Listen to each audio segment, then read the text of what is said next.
The Unquiet Dead. The first Christmas story of Doctor Who's revived series. The first New Who episode not to be written by showrunner Russell T Davies. The first New Who story set in the past. The first New Who celebrity historical. The originator of the Cardiff Rift, which would drive so much of Doctor Who and Torchwood to come. There's a lot that's seminal about this story, and a lot of paratextual stuff from 2005 that I want to dig into. But I think this is also a story with plenty of meat on its own bones to talk about as well. So, joining me this December to discuss this Christmas episode are Ingiga and Oliver, both from wintry England. Before we get into the episode, when did you guys first see this one? When did you first see The Unquiet Dead? On broadcast. Me too. It was not on broadcast for me. It would have been maybe around 2011-ish or 2010-ish. Like, basically, when I was catching up with the whole show, having only really gotten into it with Smith. So, yeah. On that whole recap of the RTD run that I did. How did young Oliver receive this episode? Gonna be honest, I was far too young to remember. I always liked it as the first historical one, but it was, even as a kid, my least favourite historical in Series 1. I found it less impressive than the World War II two-parter. Interesting. Young Neo liked this one a lot. I would have seen this when I was about 11. This is one of the ones I rewatched on DVD more than some of the others. I was quite taken with this one. It wasn't one of my very favourites, like Father's Day, but I enjoyed a lot about this one, and it's been a very interesting one to revisit with more adult eyes, I guess you could say. Have any of our perceptions of this episode changed over time? Like you say, the paratextual stuff, which obviously I wasn't keyed into. As a kid, I went away and did homework for this. That's all very interesting. We're going to get into that later. I'd say on revisiting it, I see more of its qualities than maybe I did before. It was one that I tend to just kind of overlook. I think a lot of RTD's run I just maybe sort of dismissed just because it wasn't doing the same metaphysical hijinks and conceptual vaults that, Series 5 was indulging in. So I was kind of wasn't giving it its fair dues back then when I originally watched it. But yeah, there are quite a few things to like about this episode. Okay, well, the episode is a historical, and I want to launch into a bit of history about where this episode came from. So, when RTD was reviving the show, he had a bit of a series Bible setting out his little briefs for each of the episodes, many of which, well, actually not many, some of which other writers would on board to write themselves. For The Unquiet Dead, his outline included, my name's Dickens, Charles Dickens, and that was to have Charles Dickens in it and be historical, be set in the past, be the third episode of the show, and involve a steam-driven ectoplasm machine which can draw ghosts out of walls, the ghosts being gas beings and the machine being a weapon. I knew pretty much immediately that there was going to be a sort of series Bible, and in the episode sort of guide, as it were, each story had a small paragraph, and one of them was about a Victorian story in Cardiff with Charles Dickens and seances, essentially, and I thought, well, I hope that's the one he wants me to do, and hey, poncho it was. The best thing you can have as a writer is just suddenly a collision of ideas, and I got very excited immediately. I thought, I know what I can do with this. And the point of this third episode was for the audience and Rose to experience the past. Episode 3 is designed to show off, the range of the programme, to go back in history, and I decided the template for the entire series right at the beginning of it. So it was like, I wanted to go back Victorian. I wanted an episode set in Cardiff, because I think it's quite important that we're made in Cardiff. We put Cardiff on screen and get a Welsh cast in there. And I wanted Charles Dickens in there. Get a taste of the format of the show, that it can start in the present, then it can propel into the future, and then it can go back into the past. A structure that everyone stuck to for a good few years, didn't they? I'm trying to think when they first didn't do that structure. Like, it must have kind of been until, series 7, 8? Like, they kept it going quite a while. Series 6 got the two-parter that opens in the past, so... Oh, yeah, that's true. I guess that's the break. Series 4 tweaked, let's go to the past before the future, but I mean, that's very minor. I don't think it was until Series 6 anyone really changed this paradigm. So it was a very successful way of making the show function. So the original idea, Victorian story, Cardiff, Dickens, seances. When Gatiss looked over that little series Bible brief thing, obviously that's the one Gatiss wanted to do. He said he immediately had ideas just bursting in his brain as soon as he saw that, because this is kind of Gatiss's wheelhouse, wouldn't you say? Well, how would you describe Gatiss's wheelhouse? Victoriana. Nostalgia. Genre pastiche, but like pretty faithful genre pastiche, sort of just doing the genre again. Yes, and also, in his words, death. I've always had a bit of a thing about possession. I was a very morbid child, and I was always obsessed with death and funeral arrangements and everything like that. Alan Bennett says we all have only a few beans in our tin to rattle, and I think he's dead right. And it's something I keep coming back to. There's an element of sort of disembodied ghostliness and ghost stories. I think that's what I like the most. So it all felt right for this. He really, he's really fascinated by death. And that's one of the reasons he says he's so drawn to the Victorian era, is because he thinks it has such a death fixation. Also, Dickens specifically.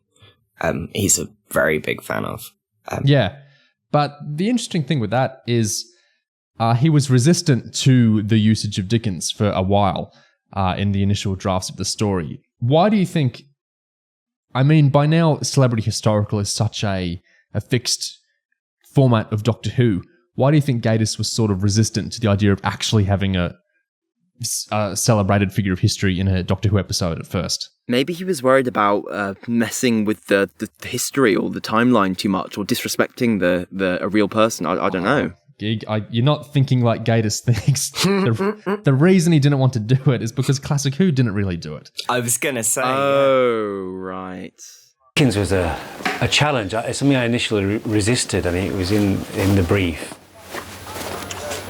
Oh, the motley. But it was all part of the sort of headline-grabbing nature of the first season. It's like, it's very simple. It's even on the Radio Times. Doctor Who meets Dickens. It's all you need. It's a pitch, But I did resist it because I think largely Doctor Who has dealt with historical figures best in the third person, Since Marco Polo, you've not really got... There's a few in the 60s that have celebrity figures in them. And then what? You've got a couple of Colin Baker stories? Yeah, not exactly very well remembered Colin Baker stories either. No. But it wasn't a winning formula for the show, the way that New Who made it. There's beats in this episode that Vincent and the Doctor did, which reverberated through culture at an absolutely crazy scale. You see the YouTube views on the Vincent with the pop music as he looks at the museum clip, and it's off the scale, far beyond Doctor Who fandom, or far beyond, general British appreciation of Doctor Who. These kind of beats of, what if we could go back and show a historical figure that your work perseveres and that you really are great, and let's all have a party over how great you are. That was very successful with the Unquiet Dead, and then it was successful again when New Who did that with other figures as well. So I think RTD really had his eye on the ball. It's interesting how long the episode holds off on Dickens as well. He's not in the opening sting. He gets weighted on a good way into the episode, and then is introduced with the line "the great great man," very much setting up the new avenue for Doctor Who historicals that would all be focused on great men. And a couple of great women in history. And you even get, like you're saying, the Vincent ending happens pretty much beat for beat in this, where you get that final moment of, you'll be remembered forever, and here's a new lease on life. Go off back to your own time and have a good time with it. And die. But unfortunately, nothing actually changes, yeah. I think the reason I find Dickens in this episode successful and like something that totally works is the same reason that Gatiss was brought over to it eventually. And it's that in initial conceptions of the episode, the story was set quite a bit earlier when Dickens did actually historically visit Cardiff. But eventually the idea came about, why don't we put it right at the end, very, very close to his death, which is a less popular conceptualization of Dickens. This very depleted man, this man his family matters are all asunder. He's at a very kind of degraded state of life. He's dying, basically. He's a few months away from death, which isn't the kind of Dickensian vision we typically get with how he's represented. And that is what the actor, Simon Callow, was totally won over by. And of course, he has, well, these days, I don't know, people, I guess, would know him from this episode, maybe, at least of a certain generation. But he has a long history with Dickens himself in performances and things he's written and whatnot. So there was all that shorthand associating the actor with Dickens back in 2005. But I think by moving it to so late in his life, not only do you get this kind of interesting depth to him that isn't just a kind of... I think of how Shakespeare was depicted in Series 3, which I didn't really find any depth to that. It just really felt like a theme park version of Shakespeare to me. Let's have Shakespeare say a bunch of Shakespeare things. And, look, it's crazy old Shakespeare. I didn't really feel like there was much depth to the characterization or much revelatory material there. But here, Dickens has an arc in the episode. And in fact, Dickens is the key to the climax. He's the one who actually saves the day. He gets a lot to do. He has a progression over the course of the episode. I was so excited that you started with Dickens depleted. It was wonderful, that, because Dickens is always shown as the personification of energy, of Dickensian energy, and the truth is that for the last 20 years of his life he was ill, struggling with this gout which he wouldn't acknowledge, and was being killed by these performances that he was giving. And also, by moving it to the end of his life, you get the equivocation with Scrooge, which Gatiss didn't actually intend at first. That just organically grew out of moving it towards the end of his life and the kind of skeptical attitudes towards the supernatural that he has earlier in the episode. I discovered something when it was finished, which I actually hadn't realised, that there's a nice sort of Scrooge parallel. Yeah. In a way, it's a sort of redemption of Oliver Twome. Yeah. I can't claim it. I really realised it was happening. I think it all came together with this kind of depleted vision of Dickens that they ended up employing. What do you guys think of how Dickens was done? I think it was good to get an early demonstration like this, that bringing a celebrity historical character into the show didn't necessarily mean just making them a cardboard cutout. You could have them actually talk about their deep anxieties and fears to the Doctor and have it be taken seriously, have them actually be a real character. And it ties together the celebrity tour stuff with the genre pastiche stuff, because Dickens at this point in his life is sort of more of a Dickens character. Yeah. Well, like you say, he's sort of Scroogey. So you get a lot, especially before Dickens sort of comes into the plot, you really get the sense that this is a Dickens type story that he then turns up in. And so making it this tireder, older version of him, which won the actor over, makes it feel more like a Dickens story that also has Dickens in it. Which sort of lines up with all the Christmas Carol reading and then the knocker coming to life later. There's a fun little bit of metatextual stuff.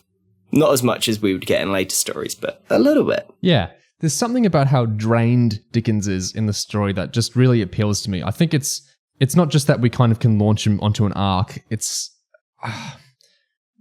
He feels incomplete, I think, is what it is. In a story like the Shakespeare Code, Shakespeare doesn't feel incomplete to me.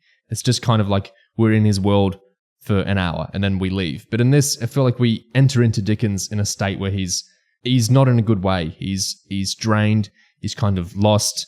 He's going on these reading tours that we don't get all this from the episode, but why is he doing these? He's persisting on to make money, but it's the actor thinks it's a kind of fixation with the public that Dickens was still holding late in his life. But you can see how tired he is and how that early conversation he has in the waiting room, just how it's Christmas time and he's not with his family. He's ruined from his own mistakes. From his own actions, he's kind of torn apart all these relationships, and he's just he's in the kind of state of his life where the Doctor can enter into. I know that Gwen, in some ways, Gwyneth is more conceptualized as the would-be companion of the episode, but I think Dickens also is that in a lot of ways. He's the one who the Doctor barrels into the life of and kind of enlivens and helps, fix up or galvanize in a way. And I think the Doctor and Rose's presence in this episode actually makes a lot of things worse. I know Gatiss himself actually questions, did they improve anything? Because it's only through the Doctor that Gwyneth learns that she is the one who can bring the Gelth through. They didn't know that beforehand. And that's kind of what sets off, everything that happens in the third act. But it's an interesting thing that it's not often the Doctor kind of fails. In fact, someone said to me after they'd seen it that if he hadn't arrived, it would have been fine. That's really true, because she didn't have the strength. She didn't know that she was the one who could let them in. Actually, the Doctor messed it up. Oh, really? Oh, dear. But he's fallible, He's only not human. But with Dickens, I think the Doctor, he improves the life of. And you can kind of question how to put this? The idea that we kind of sneak a bit of catharsis into the ending of a historical figure's life. I know some people find that lovely escapism and kind of respect to the figure, and some people find it kind of a toyetic vision of them. I think it's not always the same. I have different visions. I think it depends on the episode, how they handle that. I think in terms of the version of Dickens that we get, I think what it is that there's not really much point in taking a time machine that can go anywhere in time if you're just going to visit the version of history that we all already recognise and know from all our cultural products. You might as well use it to see a different side to history or a specific person than the one we popularly recognise and remember. So it's just inherently a more interesting and intelligent choice to show one of these historical celebrities when they're not at their best, or when they're not at their fullest or prime or whatever, when they're in the bit that maybe they wouldn't want everyone to see. And he's not even in England. He's in Wales. This isn't like where we think of him. This is just somewhere he'd go during a reading tour. I think it feels like a window into his life rather than like a theme park conceptualization of his life, I think, which really appeals to me. Yeah, taking him out of London is such an interesting choice. In sort of roughing up the story, giving it texture, that it's not just that cartoon version of Dickens. And that whole idea of it not being the perfect remembered version of British history, and then sort of gets reinvigorated by Doctor Who. That, I think that ties quite nicely with the main dramatic thrust of the episode between the Doctor and Rose, which is their disagreement over the sanctity of history. Yes.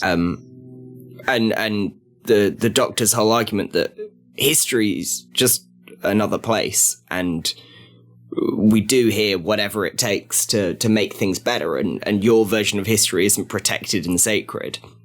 That balances really nicely against the Dickens who we don't remember, this tired and sad Dickens. That's a really interesting link. Yeah. So we know that Charles Dickens was one of the building blocks of the story as soon as RTD had his, couple of sentence brief of it, and one that Gatiss bristled at first, but eventually bought into. When we think of a Gatiss episode, what sort of tone do we think of? Camp? Romp? I think a romp. I think by and large, there are exceptions, of course, but you think of Robot of Sherwood, The Crimson Horror, even a lot of aspects of The Idiot's Lantern. We think of a kind of fun, sort of silly Doctor Who episode, I think. Tom puns and, silly little jokes. Yeah, moustache-twirling villains. Even if they don't have moustaches. Very moustache-twirling villains. That's the kind of stuff we think of. Even back in 2004, this is what people, I think, kind of expected of Gatiss. In a video diary he recorded after the first meeting of the writers all together, Gatiss talks about how he realised everyone expects him to write something silly. I sort of took them through my ideas based on Russell's original outline of the story. So what I'm sort of juggling with at the moment is the idea of the story of the maid and her dead brother. And I suppose giving it a more serious edge, the idea that she's eager for the dead to come back. And in fact the aliens, which are at the moment not necessarily power crazed, are just trying to survive. Their idea of housing themselves in the dead is not a bad notion as far as they're concerned. Obviously it's a humanity at large, it's beyond the pale. I suppose the only real danger at the moment is that I think everyone's expecting me to kind of produce a romp, spooky, definitely spooky, but mostly a romp. And funnily enough, all the themes of spiritualism and death and mourning in it, I don't know, I somehow think against expectations it might turn out to be a bit more serious. He says his original first draft was really rather grim. Gwyneth had lost a little brother to diphtheria, the house was adjacent to the cemetery, and the boy comes back and taps on the window like Danny Glick in Salem's Lot. I remember having a script conference after the second draft, and Russell asking what the story was about, and I said, grief. As soon as the word tumbled out of my mouth, I thought, yes, Saturday night. Wrong. So that's really fascinating to me that his first instinct with the story was something uncharacteristically serious and sad to the point of almost reversing into camp by like how sad and dark it was. Why do you think he wrote it that way at first? I think he must have had a desire to take the job seriously of writing, New Who's first historical or whatever, writing for the revival of Doctor Who, and also wanting to take the subject matter, I guess maybe the whole Dickens concept seriously, and in the process, well, it's not that it's bad to write a Doctor Who episode about grief or trauma or losing a child or whatever. We get episodes later in Series 1 about these very topics. I think it's just that he maybe didn't want to feel like he was being typecast as the romp writer or whatever, who just writes silly, absurd comedy. I think, he has an interest in the Gothic, and I think a lot of the Gothic is like that, incredibly maudlin and sad and depressing. I think he wanted to maybe show that he could do that. Yeah, I think we've got to be careful not to view 2004, when he was writing the episode, 2004 Gatiss with all the accumulated knowledge of what he became. I think he still does have a death fixation. His favorite type of story has always been a ghost story and everything. But I think his instincts back here were interestingly miserable. I'm quite fascinated by that. I think a lot of that's down to the genre play as well. How much Dickens is about class and the impact of class on individuals who are crushed by that system. You get a lot of stuff with the characters from the period about class that doesn't fit quite neatly into the episode and feels like it's there because Dickens stories are about these things. And so I feel like a lot of the grimness, I suppose, is inherited through that. We're bringing in the social element. Something else really interesting in this first draft to do with the Gelth is that in the first draft, the Gelth weren't power crazy. They were just sincere survivors at that point. So the conceptualization of the Gelth, which gets an interesting response, and of course we'll dig into Lawrence Miles's response towards the end of this discussion, that wasn't there from the start. Originally they were sincere and not hungry for power or whatever else they were trying to do in the episode we got. And this idea of Gwen being eager for the dead to come back on account of a dead brother, that's very interesting. I wonder how Eve Miles would have played that. I'm curious as to how the third act would have gone in that first draft if the Gelth weren't sort of moustache twirling, sort of, let's kill everyone, evil kind of villains. Because it just seems like it would have had to go in a bit of a different direction. The moral dilemma of the corpses, like Oliver talked about, was a Gatiss idea, it seems. The aliens needing the bodies was something he came up with, needing the body as a vehicle. So that was his idea. Part of the brief was the idea of gas monsters, and the big leap I made was the idea that they needed a vehicle to house themselves. They were disembodied, and then suddenly there was the possibility of a moral dilemma, because absolutely the world is full of useless corpses, and they're saying, can we have them please, Doctor? The Doctor says yes, the companion says no, and I thought that was very interesting. And then an abandoned idea he had when he was musing on the nature of them being gas was that what if the climax is them liquefying the Gelth? What if somehow there's a chemical reaction and we turn them into liquids, and that's how the day is solved? When you remove the carbon dioxide and other properties from it, it becomes a liquid. So I thought maybe that's the way to defeat them. Liquefy them, bottle them up, chuck them away, put them in the fridge. And then these video diaries covering his drafting process are really interesting because he kind of loses himself, I think, at a point. He starts fixating on all sorts of things and babbling about solid to liquid to gas kind of stuff as he's trying to work out how to make a better climax. Anyway, at one point, he gets a bit forlorn and worried that he thinks his drafts are falling into the classic doctor-companion relationship and that he keeps rereading RTD's Rose script to try and snap himself out of that relationship. It's frustrating process. I can't seem to do it at the moment. I'm going to go for a walk now, try and blow some cobwebs away and have a think the heart of it. I probably need to read Russell's script again to get more of the flavour of the new approach. I think what's happening is it's becoming too traditional, doctor-companion relationship, and not that I don't want to, destroy all that, but yeah, difficult, very difficult. And another early relic. So Mr. Sneed wasn't always old in these drafts. Earlier on, he was much younger, and the actor they wanted for Mr. Sneed was none other than our 14th Doctor actor, David Tennant. Oh, wow. That would have been a true alternate history in the way that the Doctor suggests, what if, the future's all full of zombies, because what if we get the bad ending to this episode instead? They were going to film that? Yeah, they were going to film that. Russell wanted a little scene where they actually go forward into the future, because she says this didn't happen because there weren't zombies in 1869. And he actually shows her originally what the world would be like, and it's just massively overrun with the dead. Couldn't do that.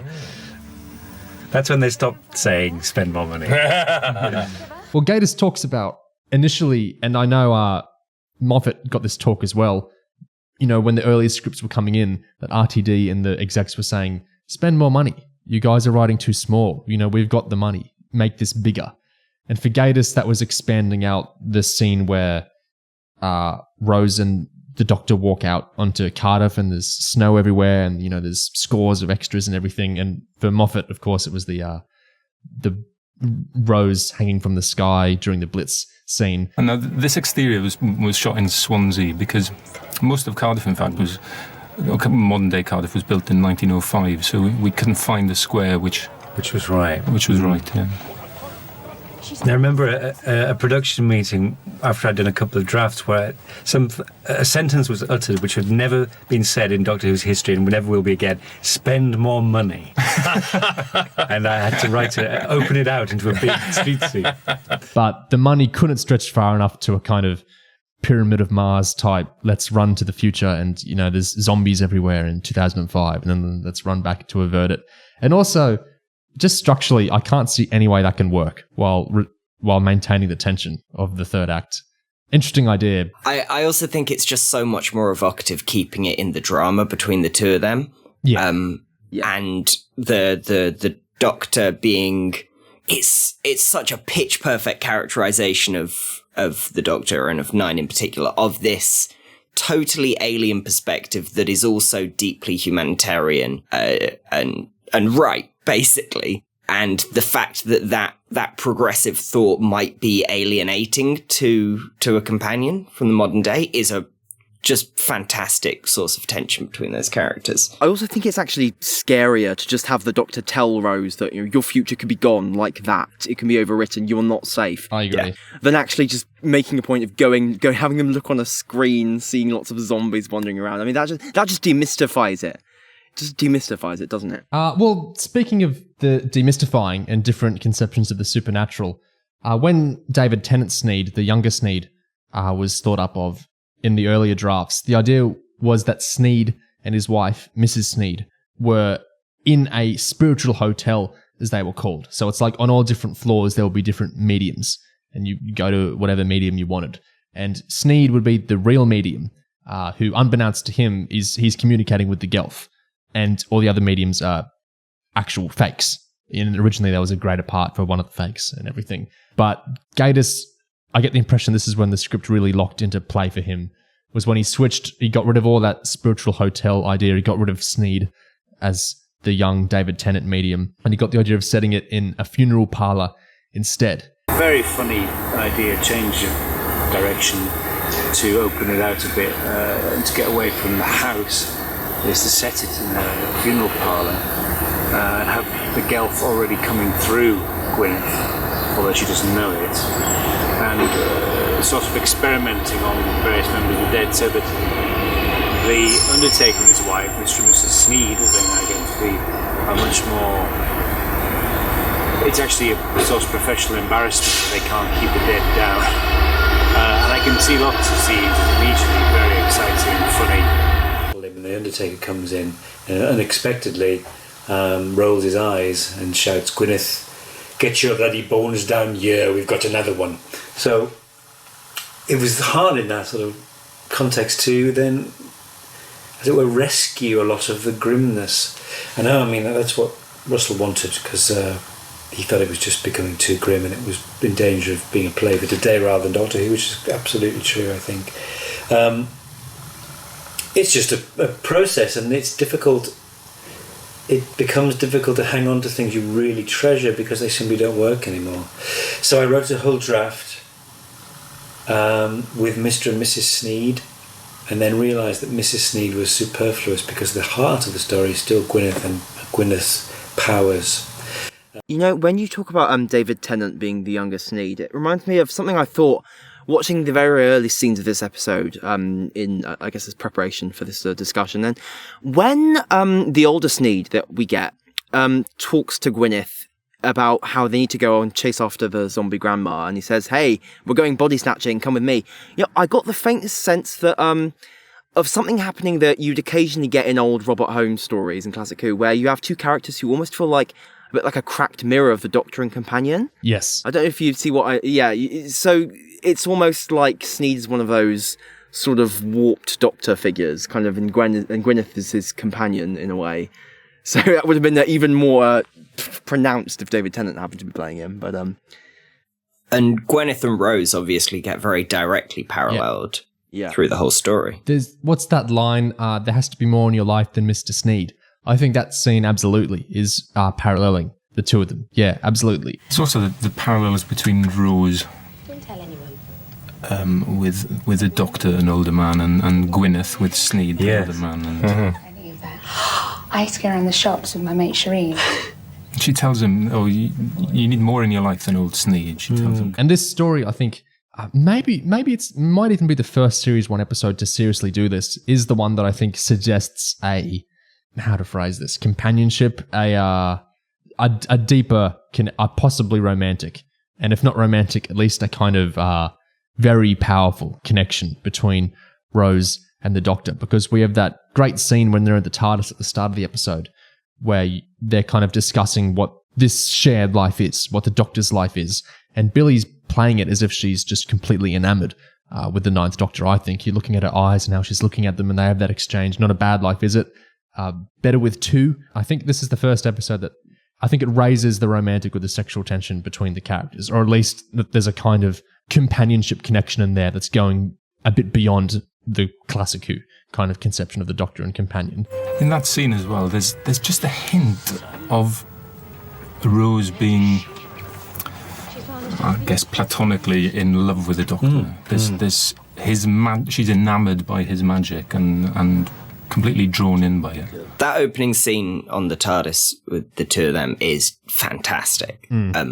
It's so you can tell, I think, that Gatiss really read RTD's earlier scripts closely, because there's so much newness in their relationship, and the fact that you would land and have a proper conversation about the place you're going to and what it means for you personally, that's a very modern series feeling beat. And it really works. I think Billy Piper's fantastic in this. Gatiss was positively obsessed with the kind of viewer insertion of Rose's first time going into the past. This is something through all his drafts and through all these videos of him making the episode he talks about so much, is that scene where we first see her foot touch the snow. He was he was super fixated on this idea of we have to get the companion, we have to really get in their heads and see the magic of what Doctor Who is, the magic of time travel and the magic of going to the past. And I get a real sense that this is Gatiss channeling his own, multi-decade love of the show and, connection with the show that, we as fans have, of the escapism and just the sheer enveloping kind of joy of the idea of time travel. What if you could go somewhere else? I think it's actually one of the best episodes to embody that. It's not the longest scene in the world, that scene in the TARDIS and then the first entrance out into snowy Cardiff, but I think the script nails it, and I think Eurus Lynn did a really good job of how he did it on camera and everything. I just think it's a truly magical moment in Series 1. This is something I was very keen to do. The first time I had a meeting with Russell about this was something I loved as a child about the idea of Doctor Who, was how magical it would be if you really could travel in time. I used to sort of thing I'd play as a child was the idea of opening a door and it was different, and I really wanted this notion of how fantastic it is the Doctor can just do what no one else can, which is why when she finally opens the door and puts the footprint in, it was that kind of thing. Yeah. I originally actually wanted the snow to drift inside. Too expensive. I think the series really did nail the kind of magic of going to the past in Doctor Who. And I always prefer the episodes that go to the past and the ones in the future. And I think maybe this imprinted on me when I was young, the way this episode did it. I think it's really fantastic how I think the passion is clear, basically, in Rose's and Gatiss's conception of Rose's first trip to the past. I think it's quite wonderfully done.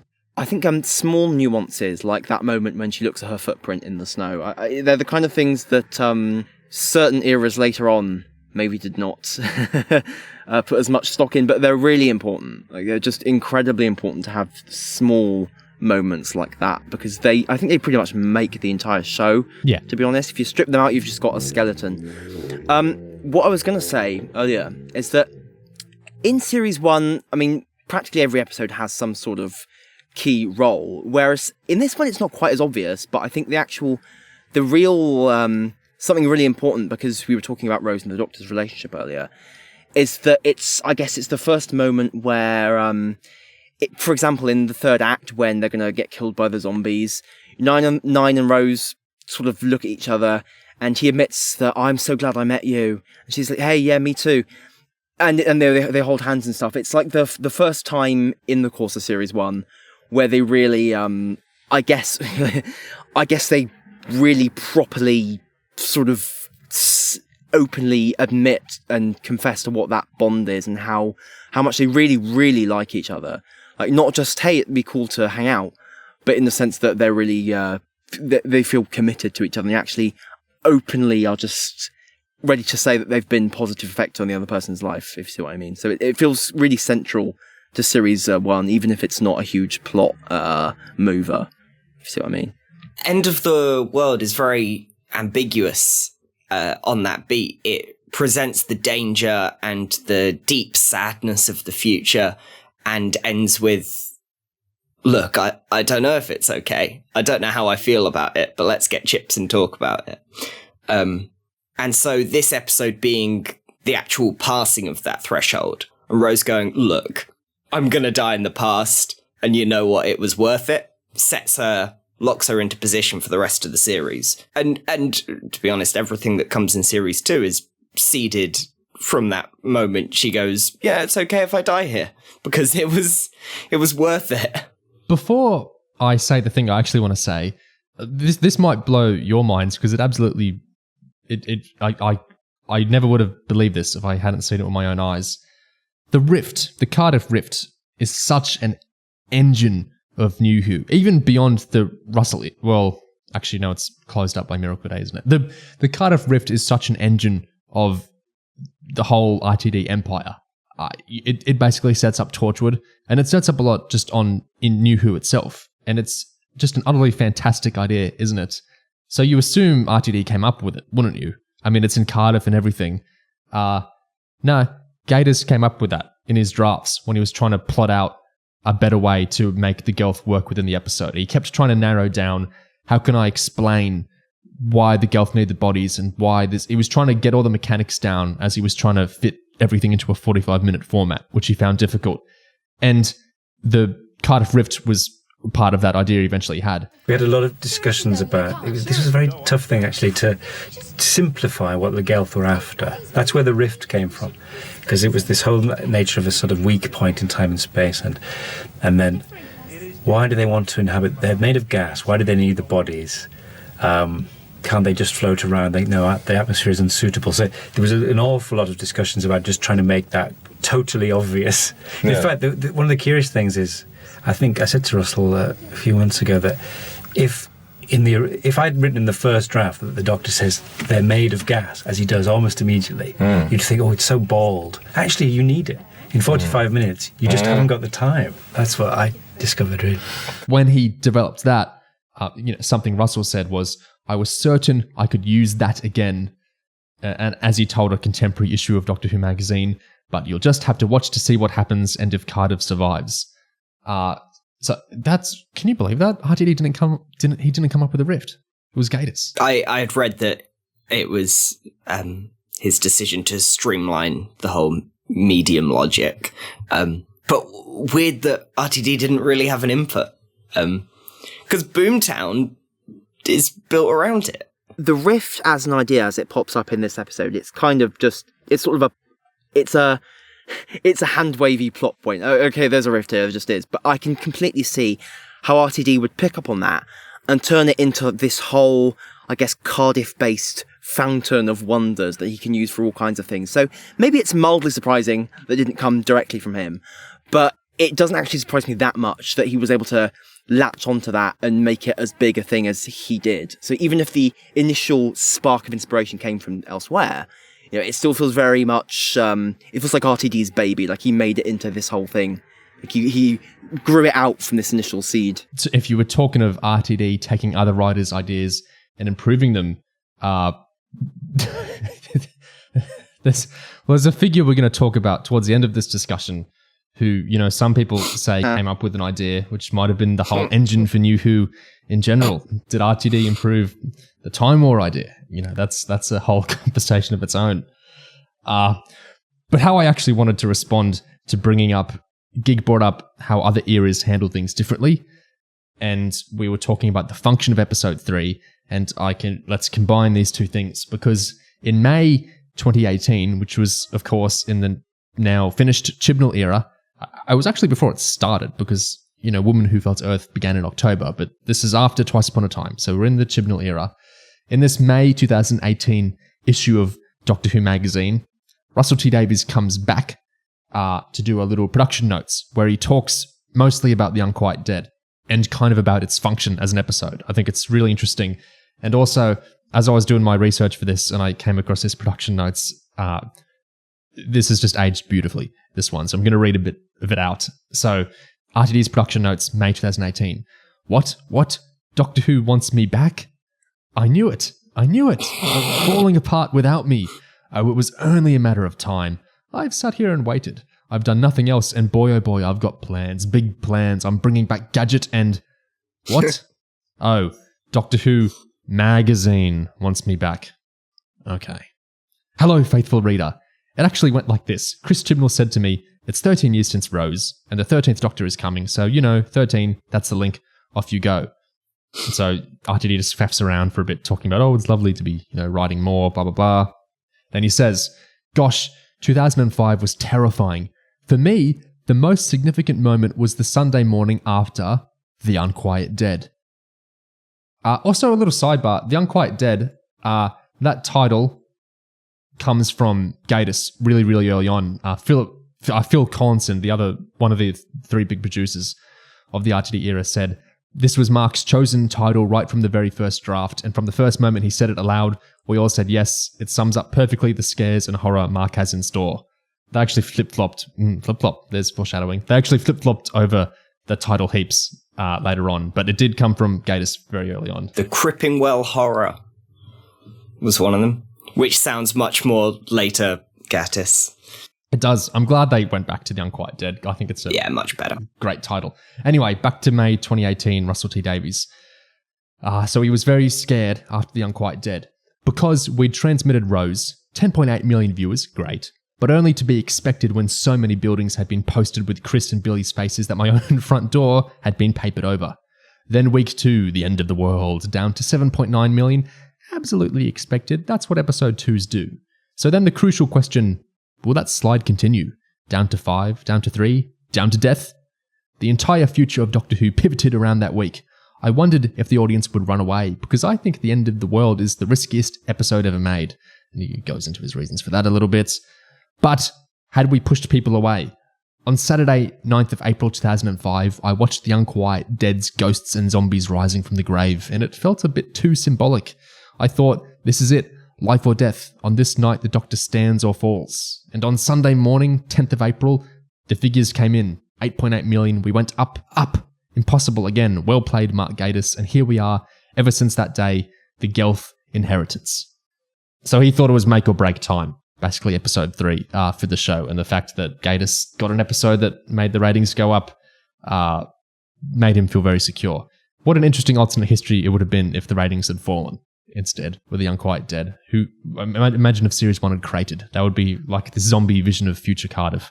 Be a very different world indeed. Interesting accidental symbolism he brings up there, with the Unquiet Dead literally being Doctor Who, the show, back from the dead, perhaps being unquiet in its own way. I remember reading that at the time and thinking that as much as he's celebrating the Unquiet Dead there, the actual viewing figures of that episode overnight are not actually particularly hingent on its quality. It's more that people wanted to come back after End of the World. But I suppose in the same way that it represents a sort of threshold with the Doctor-companion relationship, it's as the first story written by somebody else, and the first sort of just standalone, here's how New Doctor Who can work in an episode. It was again a threshold for the series going, does it work outside the opening? Does a normal episode of Doctor Who get viewers in 2005? And it turned out it did. Yeah. This is kind of, well, no, this is related to how the show was conceived in 2005. One of the differences there is that this was a scene I really loved as a kid as well. Back to that first TARDIS scene in the episode, that's a real romp, isn't it? The travel. It's rough. The camera is flying around, and Eurus Lynn was quite nervous about what he was doing there. It's a very wobbly kind of framing that he's doing there. It's not normal how he's filming that. And it's like a roller coaster. It's a real adventure how everything's flinging around there. We were very nervous about shooting this scene quite so wobbly vision as we have. Because we went for a very handheld, lively, the TARDIS is falling apart kind of feel to it, and which is not very Saturday Night, really. Well, Russell did say to me he wanted travel in the TARDIS to be much more dangerous than it had appeared. It was previously a sort of very stately, almost arid kind of whiteness, and he liked to go with the whole look of the TARDIS, the steam and the just things coming off. And it was actually always going to be a risky venture, which I thought was wonderful. And Gatiss says that's one of the things RTD was really pushing on the writers, was make the travel feel exciting and like an adventure and like the Doctor's barely in control, especially for the past. Since this is the first episode going back to the past, it needs to feel different and kind of dangerous. So I'm trying earlier when we starting the whole episode with the TARDIS scene. Russell's very keen to have journeys in the TARDIS now much more dangerous. The floor plate's lifting, so it's just the Doctor's barely in control of it. So this is their first journey into the past and wants to make more of it. In that way, which kind of gets back to my original idea about it, you won't see anything of 1860X until it's through Rose's eyes. So the first thing you see of it will be the TARDIS doors opening onto that snowy garden at night, and all the wonder of that, followed by straight into the seance, and then the Gelth arriving and all that. What do you guys think of how that was done? It's also the first time in the new series that the TARDIS doesn't go where it's meant to, which is part and parcel of that, right? The Doctor's not in control. Whoops, we missed the year. And whoops, more importantly, we're in Cardiff. It's a very small thing materially, having the camera shake around a lot during the TARDIS trip scenes rather than just be silent and still like you might get in Classic Who. But it does make quite a big difference, doesn't it? Just to the tone of the whole show. Just starting in a place of frenetic mayhem rather than stoic emotionlessness. I think it just really conveys the character of New Who compared to Classic. I think it really, really links into the kind of the magic of time travel stuff, almost the Narnia-esque thing of the TARDIS as the doorway into the fantastic new world. I think it's part and parcel of that, isn't it? That it needs to feel like a journey, like you've gone on this magnificent, magical thing needs to have happened. You need to have sailed. I love how we use the opening titles, Time Vortex, how it's like diegetic with the show. I love that. That we actually cut to the opening titles, basically. It feels like such a magical journey to me.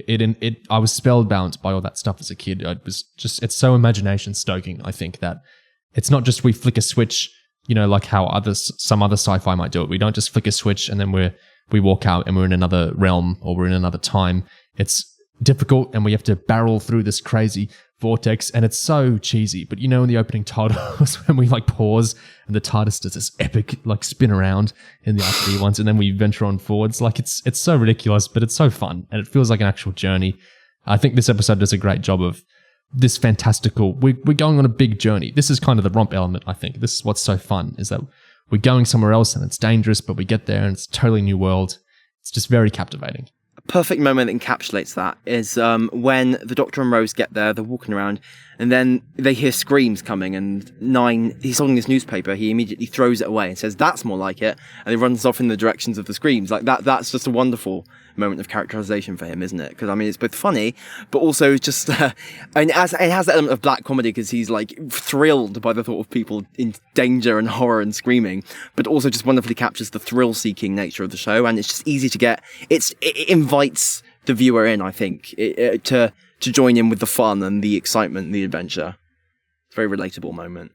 A classic Series 1 thing is that scene great to describe. Well, you're singling out Eccleston's performance there, and director Eurus Lynn was panicking filming all that whole sequence because it's difficult to phrase this without just using his words.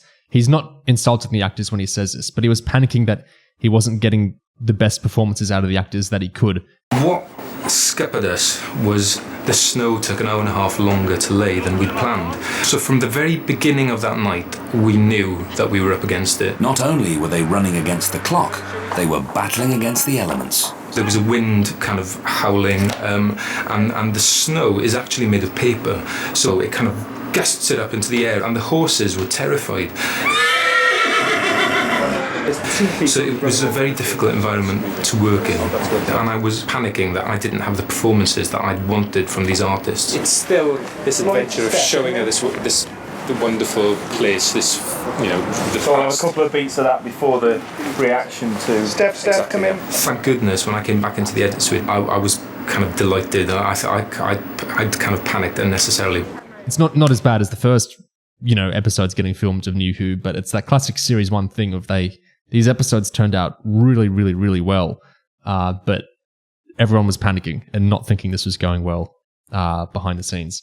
And in fact, Russell himself, well, he swanned out of Swansea because they ended up filming this in Swansea because Cardiff didn't have the buildings that looked old enough for what they were trying to do. He checked out the production for a bit and then he just left because he said, "Hey, I'm the exec producer. I'm the showrunner, not the producer. I don't have to deal with the logistics here. I can just check it out." This is when I'm glad I'm not an actual producer. As in, I'm an executive producer, and it's time Phil is the producer, and that's hard work. On a night like this, when the wind is blowing and the snow's not putting down and we're late, that's when being a producer is a nightmare, because you're just looking at your watch and looking at money, and that's where I can swan off. At midnight, I'm off. It's not here till 4 a.m, and I'm going to go, "Yeah, thank you, bye." It's always very complicated, but it's doubly so tonight, because we've got special effects, we've got horses and carriages, we've got something like 70 extras all in period dress this evening as well, and so it's an enormous thing to coordinate.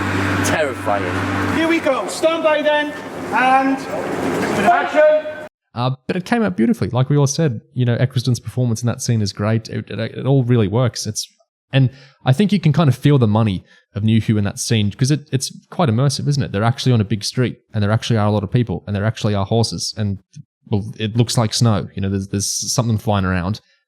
It really invites you in, I think. None of the behind-the-scenes chaos makes it onto the screen. Yeah. Which is not something you can say about every Doctor Who episode. So it's a real virtue in this case. I was going to say before that the choice to spend the money that might have been spent on a zombie future, instead just fleshing out the world of the past and making that immediate landscape of that street just real feeling, totally the right call. Because the fact that and I think this is almost all in the direction, which I think is pretty phenomenal, but they step out and it feels like a real world. It does. And it would be very easy not to, and often in Doctor Who, it doesn't feel like a real world.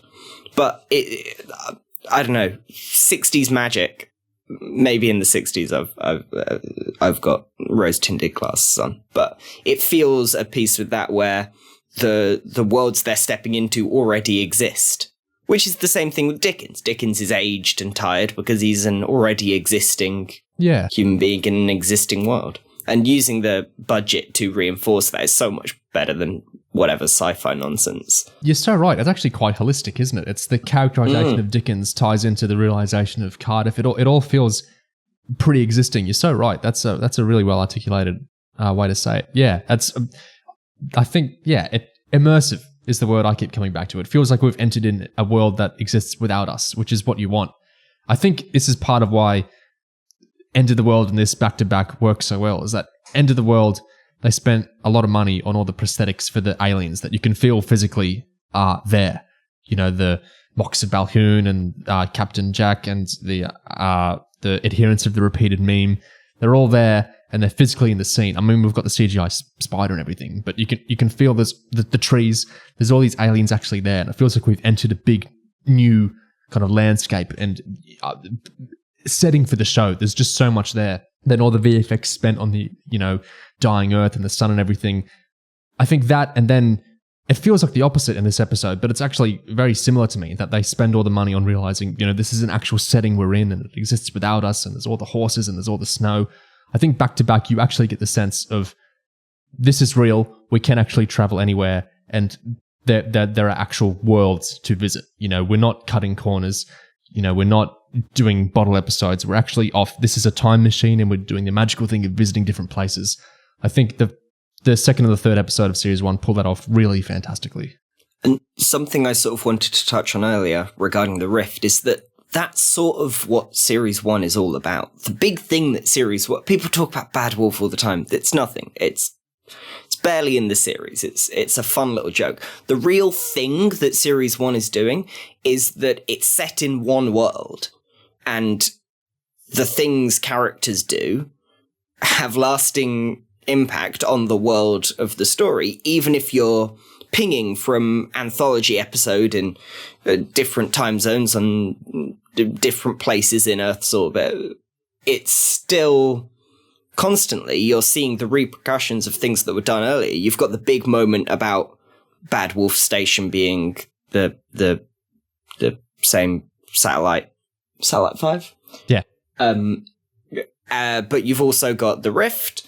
You've got the Slovene. All these little things that are seeded earlier in the world, some impact the characters have in a story early on, pays off later. That's sort of the leaving footprints. It's leaving footprints in the snow. Yeah. And again, that's so much of what this story's about. The Doctor talking about how time isn't a precious fixed thing. The things that we do will have consequences. That's the really interesting thing Series 1's doing, and it's part of what really, really works in this episode. I couldn't agree more. It's why, to me, Series 8, not any of the other Russell series, but it was Series 8 where I first felt that so much of what had elided me, as an 11-year-old watching Series 1 was back in 2014. It wasn't the specifics of how Russell ran the show. It was this interconnectivity and this almost novelistic isn't the right word, but the feeling that this season is a complete unit and it's not arbitrary what episodes are in it. They all link together deeply. In Series 8, how many episodes of soldiers and then cyborgs and, some permutation of that. And there's so much thematic connectivity and character through lines are so consistent throughout each episode to episode. Both series have both series have a very good Gatiss episode, which is always nice. Yeah. I think there's a lot of, it's in my mind, series 1 and series 8, although they're hugely different in so many ways, they have this real connection to me in exactly as Oliver just put it, this interconnectivity and the consequences across episodes. It enthralls me, that kind of thing. When a season feels like an actual really linked, cohesive unit, it just makes me extraordinarily happy. And I think both series do it really, really well. With the Bad Wolf meta arc thing you just mentioned, something you'll like, I don't know if either of you have heard this. On the commentary, about 25 minutes into it, I don't know when the commentary was recorded, but Gatiss starts spitballing about what Bad Wolf means, as Simon Caller's like being inquisitive about it. Now, there's something here which I'm not privy to. It's only season 1. She mentions the big bad wolf, which is an ongoing thing in the series. Gets sprayed on the side of the TARDIS. Bad wolf. It's something that's going to be paid off. What do you think it is? Well, ridiculously, I sit there like a lemon, and only watching it the other week did I suddenly realise, of course, who's afraid of the big bad wolf? The Doctor is afraid. Whatever. I presume it's what wiped out the Time Lords. I do know what that was. Do you know? I bet you know. I'm guessing. Oh, maybe we shouldn't say on this. I just think it's marvellous that you've got a writer on the commentary that doesn't know what happens in the finale. And Eurus Lynn actually gets quite tight-lipped when Gatiss asks, do you know what it's about? And he doesn't really go into it. But I thought that was very interesting. Obviously, Russell's bringing it all together, and it's mostly his editing hand that's drawing all these things together. But the fact that, say, Gatiss invents the rift, and then Russell ties that into everything else, I think that's an extremely neat collaborative version of Doctor Who that gets you the standalone episodes that work by themselves that also feed into each other. Yeah. In interesting ways. Series 1 is full of that. I think how Captain Jack came together as well. It's such a Moffat character in so many ways. But then, of course, we think of it more as RTDs because of how much he uses that character in later stuff and how much he connected into, the kind of characterization that Moffat had came up with him for it. I think Series 1 is full of RTD kind of enabling these other writers to put their own styles into it, and then him, gleefully using that really well across the years to come. Really productive series. I meant to check and didn't, so sorry. But is this the first time Rose talks about her dad? Yeah. Because she has a proper conversation about it with Gwyneth. And obviously, again, this is the first historical episode, so all those ideas that come up in Father's Day are beginning to coalesce here. I think about the fact that, according to Russell, the big disagreement between Russell and Billy Piper, and that Billy Piper thinks that the decision in Father's Day to try to change history was just a spur of the moment. She couldn't watch it happen again. And Russell thinks she was planning it for some time. But you can definitely see the seeds of it here as she's sort of jostling with the Doctor over how history works and what their role in it is. And to get that linking already to her dad, wonderful. Long-form character stuff. Really great. Apparently that scene where Rose talks to Gwyneth was a later addition by Russell to the script. Yeah. Ah, that makes sense. So the episode underran, which happened with a lot of Series 1 episodes. And so Eve Miles was really popular with everyone because she's fantastic. She did such a great job. She was also on hand in some of episode 2's recordings to read in for Cassandra on the days. So everyone loved her. And so when they had to extend the episode to meet the runtime, Russell extended the sequence where Gwyneth talks to Rose and mentions the big bad wolf. I don't want to totally discount Gatiss's contributions there as well, because he talks quite passionately in some videos about a lot of the ideas that are going on in that whole conversation. Because there's a lot of aspects to that conversation. There's the stuff about the kind of vision of modernity that rankles Gwen, which I think Gatiss seems really, really into. And it sounds oddly accusatory, doesn't it? That Gatiss is really into this stuff, saying Victoriana is great and modernity is bad. I don't really mean it like that, but he talks a lot about that, basically that sequence. What I really like about the character is actually she's not yearning to be a modern girl. She doesn't know what the concept is. You know, she's paid £8 a year and would be happy with £6. You don't understand what's going on. You would say that, miss, because that's very clear inside your head that you think I'm stupid. And she meets Rose, who kind of thinks that she will emancipate her, and in the end, actually, she's patronising her. Things might be very different where you're from, but here and now, I know my own mind, and the angels need me. It's too easy a trap to fall into, that everywhere the Doctor and Rose go, there is someone who could easily become a companion. Do you know what I mean? That they've got modern attitudes. In fact, not. They're very much shaped by their circumstances. I do think, just on that, I think that sequence is played really well, and I think that it comes out in Rose's favour. It ends on a note of her being, you know, arrogant about her modern perspective and thinking Gwyneth is stupid in comparison. But they find much more in common over the talking about boys, looking at their bums and stuff. They really bond over that, and there's a heavy emphasis on the idea that they're the same sort of person at different points in time, and that modernity and Victoriana aren't actually distinct, but, you know, interconnected with sharing features between them. I want to get this in quickly because this might be relevant to Gig. I want to talk more about the modernity stuff in a second, but just to connect back to what Gig was raising with how did this scene develop and what did Russell add to it. Something from the Complete History book is that, I'll read out this whole thing, although it connects to the stuff I just read out for the inside story. Anyway, it says, Russell T Davies wrote new material on Tuesday, 12th of October, focusing on Gwyneth, as he had been impressed with Eve Miles. That's connecting to the thing I just read out earlier. An extra scene between Sneed and Gwyneth was added in Sneed's kitchen, where the Undertaker declares that they are going out after the old lady. Dickens listening to the gas pipes at Sneed's was changed, and the scene between Rose and Gwyneth in Sneed's kitchen was substantially expanded, adding material about Rose's father to lead into episode 8, which would form part of the next production block. Russell now also inserted references to the phrase bad wolf in his scripts as a running thread, picking up on some graffiti seen in episodes 4 and 5. When Julie Gardner noticed this and asked Russell if he was planning to pay off these comments at a later point, possibly in the following series, her fellow executive Russell was undecided.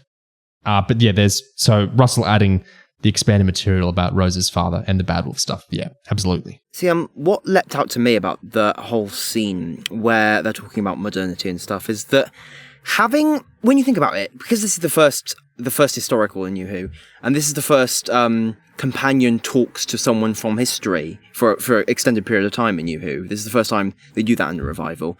And they have the choice to, unexpectedly, I think, have it be based around Rose being probed, well, psychically, by this character who happens to be a psychic, instead of the other way around. So rather than Rose learning about the past in lots of ways necessarily, it's the complete inversion of that, whereas character from the past inadvertently learns things about what the future is like. And it makes things scarier, I think, because it makes the scene quite almost unpredictable and kind of anxiety-inducing in a way, because all of a sudden Rose is the one in the spotlight, rather than the tourist observing other people, if you see what I mean. So I thought that was really quite a clever inversion of how that scene might have otherwise gone. I love how the actors played as well. The way that Eve is kind of carrying through that disgust, that fear of modern London, and how Billy's playing being freaked out by it. It's quite scary. They play it really well. And just even the language that I suppose RTD is writing there, how he's describing modern London and the way Eve is performing, it's just fabulous, isn't it? It really does sound disgusting and terrifying. The line that buried deep in my subconscious is, and there's birds, but the birds are metal too. Yes. Great. Yeah. And so haunting. She plays it. I'm not a fan of mediums and possession. Generically, it irks me. I find it's often not very characterful, but between the writing and Eve Miles's performance, you don't get the impression that she's just spooky reading thoughts. She, as a person, is haunted by the future here. She's scared, properly, characterfully scared of a scary world that's just around the corner. Really cool. That idea of the future invading the past, and information about the future being given to women from the past, again, comes up in The Doctor Dances. The two-way street of time travel and sharing information about where we end up and how that's frightening or reaffirming, is a thing that Series 1 is doing, for sure. It just occurred to me, we're splitting hairs about who wrote what in that scene and what ideas came out of where. But this isn't the only scene where this kind of dynamic between Rose and Gwyneth of the kind of patronising and competing views of modernity versus Victoriana comes up, because there's at least one other scene where, Eve Mars, I know you think I'm stupid, Rose, but blah, blah, blah. I'm actually, respect me a little bit. So I guess it's possible that Russell maybe wrote all the dialogue there, but there was some of that dynamic was still embodied in whatever earlier version of that scene or an earlier exchange was, because it does come up later in the episode as well. Anyway, I guess the reason I think that is because Gatiss talks quite at length about that dynamic in one of the featurettes, and I think what he says is quite interesting. He's got a few points here. What really interests him is not doing the dynamic where the modern person knows best because they're from later on in time and, therefore they know more. He really liked the idea of casting that as patronising and giving equal agency, I guess, to the past figure. He says what really enamored him with that was that Gwyneth doesn't want to be a modern girl. She doesn't find what Rose is suggesting as liberating or anything. He liked that kind of resistance to the idea that Rose can emancipate her. He thought that was a fascinating thing with Gwyneth. And he thought that it's too easy a trap with Doctor Who and how you write it, that everywhere you go, that there's going to be a possible companion, someone who would be a companion and someone whose life would be enlivened if they went and travelled with the Doctor because they're interesting and spunky or whatever, and therefore they'd be bettered by modernity. And he really liked the idea of exploring, well, what if there is indeed a really interesting figure in the past that we love and everything, but they're perfectly happy. That is quite Gatiss, isn't it? They're perfectly happy in Victoriana, and they wouldn't feel bettered by modernity, and that we're kind of patronising them by this assumption that the modern world's liberation is what they need. I really like the idea that it's a bit of a cliche, really, that a kind of liberated modern woman comes into the past and does the same. She's actually very happy. She gets £8 a year and would have been happy with 6, and she's all right. And I thought that was a nice thing to play with, because it's unusual. And I think there's a lot you can dig into, positive and negative, with that vision, but it certainly is a vision. It's quite thought out, his conceptualization there. What do we think of that? I think that makes something more coherent out of a beat that we're obviously going to talk about a lot, where Gwyneth's understanding of the Gelth as angels, this sort of kind, beautiful vision she has is inverted by the cold, hard truth that they're just aliens and they're mean. That idea that actually her world is okay, and maybe it's kinder than the world of the Doctor. That does sort of connect to the Rose Gwyneth scenes. Her world's okay, actually. In a way, it's only because the Doctor popped in and was like, "Hey, you can bring them through and whatever. You can do this," and made them real in a way that they ended up killing people. Ended up killing her specifically. Not to get ahead of ourselves, but that idea that it's the Doctor's radical progressiveness, his idea that society can change to accommodate people, the fact that swerves into, oh, actually the people are bad. It certainly lends, you can see how certain readings were born out of the episode.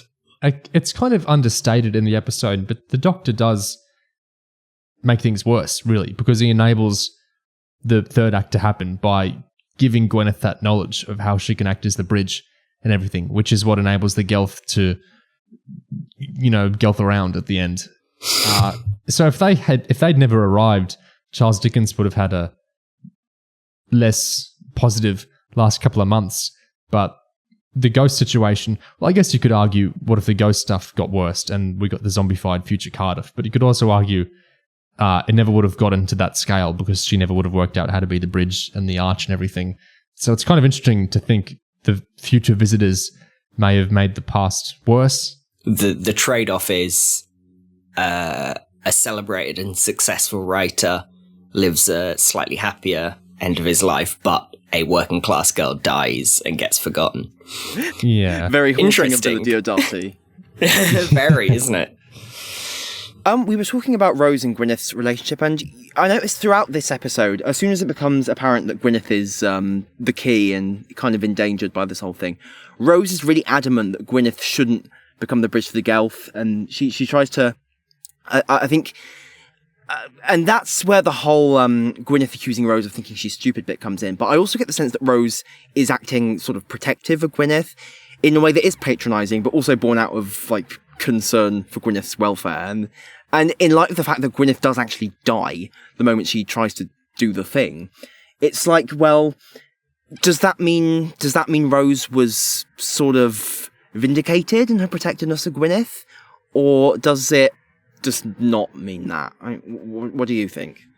Because throughout, Rose is always telling Gwyneth, you have to do this, so she doesn't have to fight your battles, Doctor. And kind of trying to, I guess, like, almost treating Gwyneth as like a... I don't know.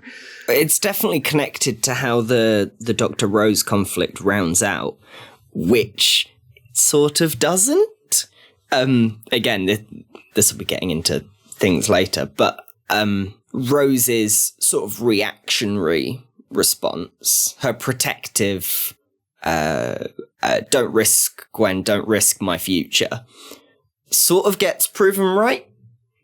And her protectiveness over Gwen and her criticism and resistance to the Doctor's radical proposals sort of bear true, but it's not particularly framed as such in the episode.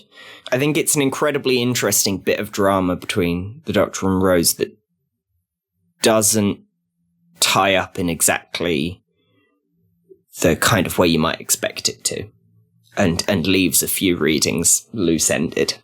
See, the thing is, when we get that great line from the Doctor when he says, well, it's a different morality, and that's in response to Rose arguing that, well, we can't just have dead people walking around.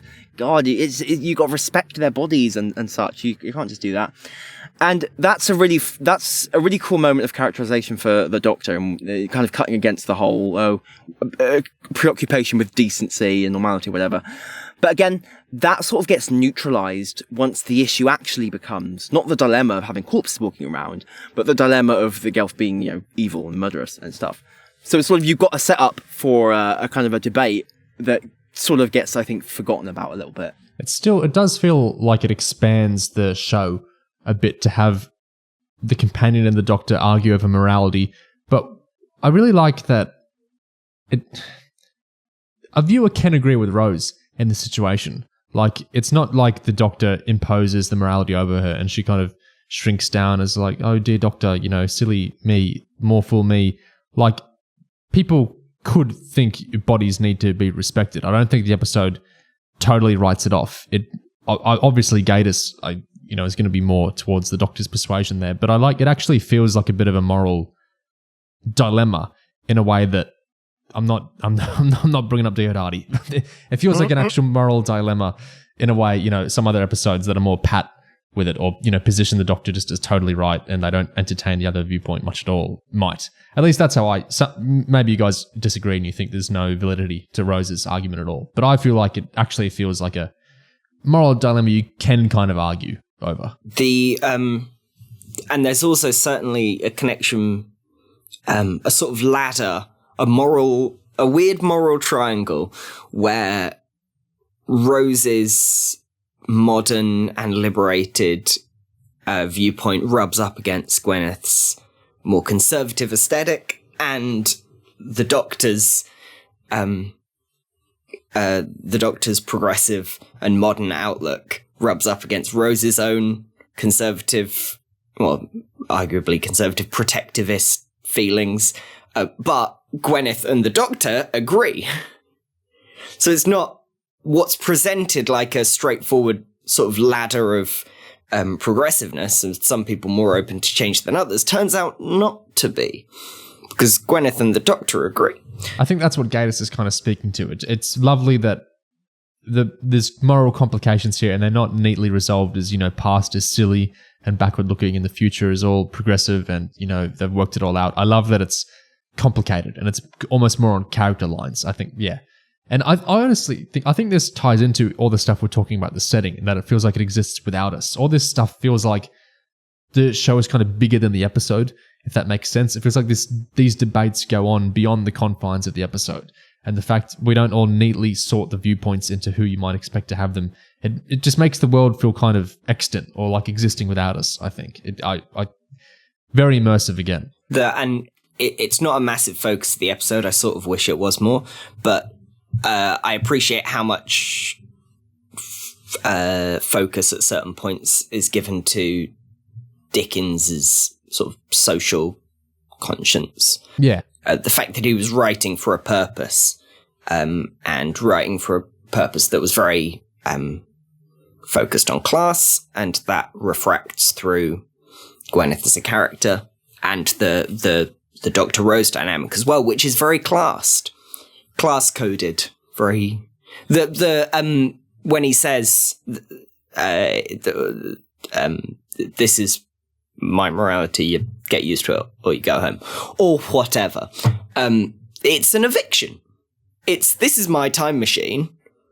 I own this.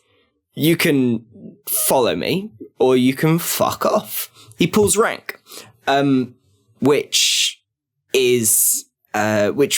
Sneed does as well, several times. And so you get a really nice class coding of their relationship, which of course it is. It's always been class coded.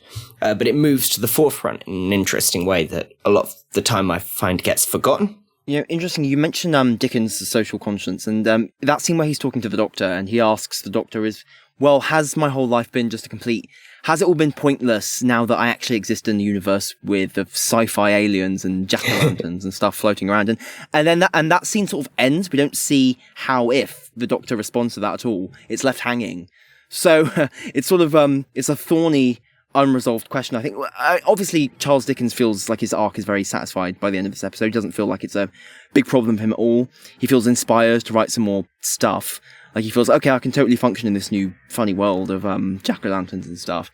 But the actual, I think the thornier question of what does his social conscience, what does his life of writing about injustices to do with class and how humans mistreat each other, how does that fit in a world full of, with the real bigger conflicts are to do with aliens and such, and Gelf and ghosts and things and zombies. That, which is more a question of, I guess, genre, really. I mean, the only way in which it makes sense is a question of genre, which is how do these ideas fit into Doctor Who? I guess is the big thing being asked here, I guess, in sci-fi and fantasy more generally. And that's just left for the viewer to ponder over, I suppose. I think it's quite interesting that Dickens triumphs over the evil aliens, the angels, through the science. Basically, he uses he figures out, chemically, we use the gas like this, we'll flood it with gas. He sciences the shit out of the episode, basically, which is interesting. How he gets this rejuvenated vision of the world and the kind of wonders beyond our conception.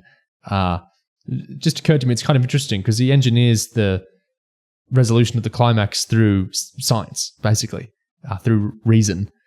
But of course, part of the climax is also the supernatural element of Gwyneth is dead in the arch for quite some time before she, fires away and fires everything up.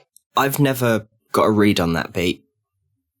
I don't know what it's trying to do. The idea that Gwen's been dead the whole time and the whole conversation with her, she was already dead. Don't know what it's doing. I spent a lot of time thinking about this episode. I've got a lot of notes. I don't really get a sense of what that's meant to achieve, other than the Doctor sort of excusing the fact that she explodes herself. I think part of it's the narrative convenience of let's get out of the moral conundrum, let's get out of the moral dilemma, with the Doctor kind of unscathed. But I think there's not that much depth to it, but it's it's just spooky. Oh, she died and then she was supernaturally because she's a medium. She was mediuming herself. She was, it's like the star ghost of Astrid in Voyage of the Damned. Yeah. It's one of those moments that you occasionally get where, oh wow, how mystical. Oh, isn't this deep? Isn't this sad and profound? How mystical. She was dead, but some ghost of her still lived, and just enough to do the heroic thing and save the day. Oh, it's that kind of pathos which I think floats around in New Who a fair bit. I think the idea of a medium possessing themselves is actually quite cool, but it's just done in, the vehicle of it is just to kind of resolve the plot without having to get too thorny and to wrap it up in 45 minutes. So it is what it is. I think I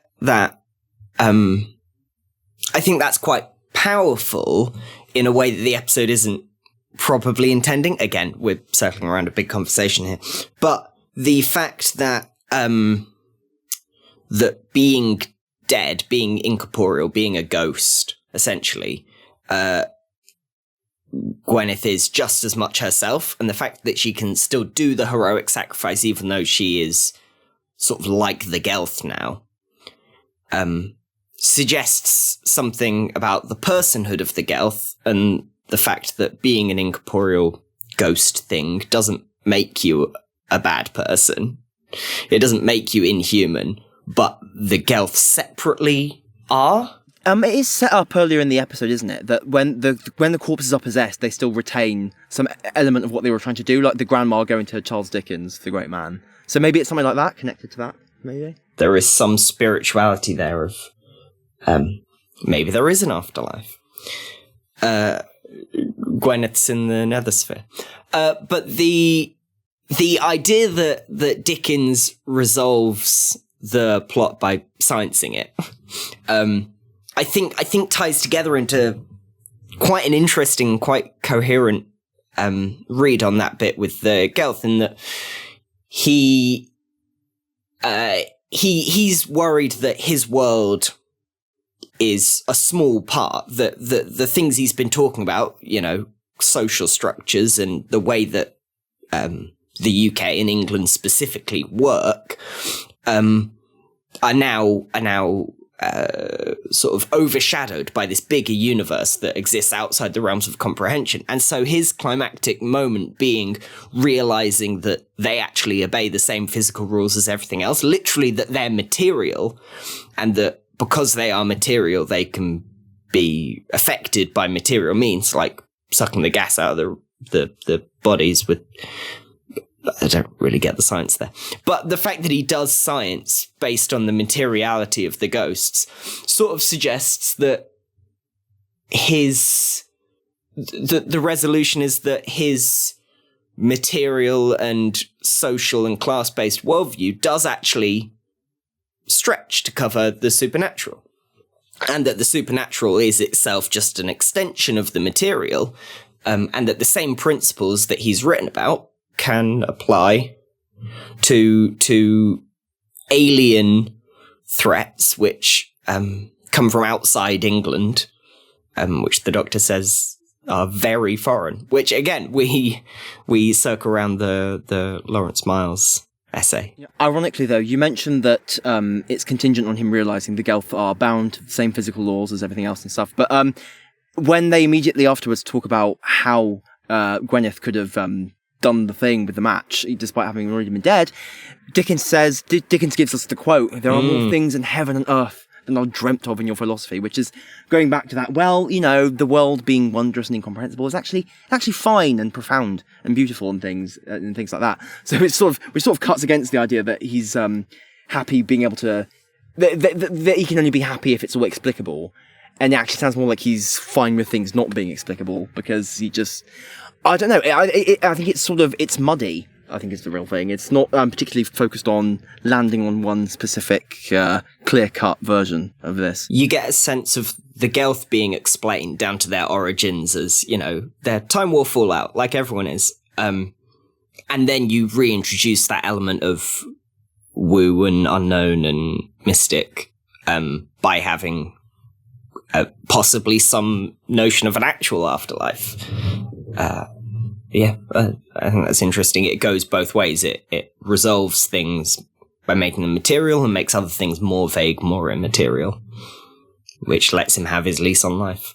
I think charitably, this is part of, again, the feeling the episode exists outside of just its confines of, less than an hour on Saturday, is that there is a kind of murkiness to there. I think do you guys think it's a weakening thing? Do you think it's like a incoherent thing, or do you think it's kind of an expansive thing that you can kind of read Dickens's like expanding mindset at the end there in a way that maybe cuts against the climax, or is it just a kind of larger inclusion? Do you guys think it's weakening the climax, or do you think it's just kind of expanding the episode's exploration of these ideas?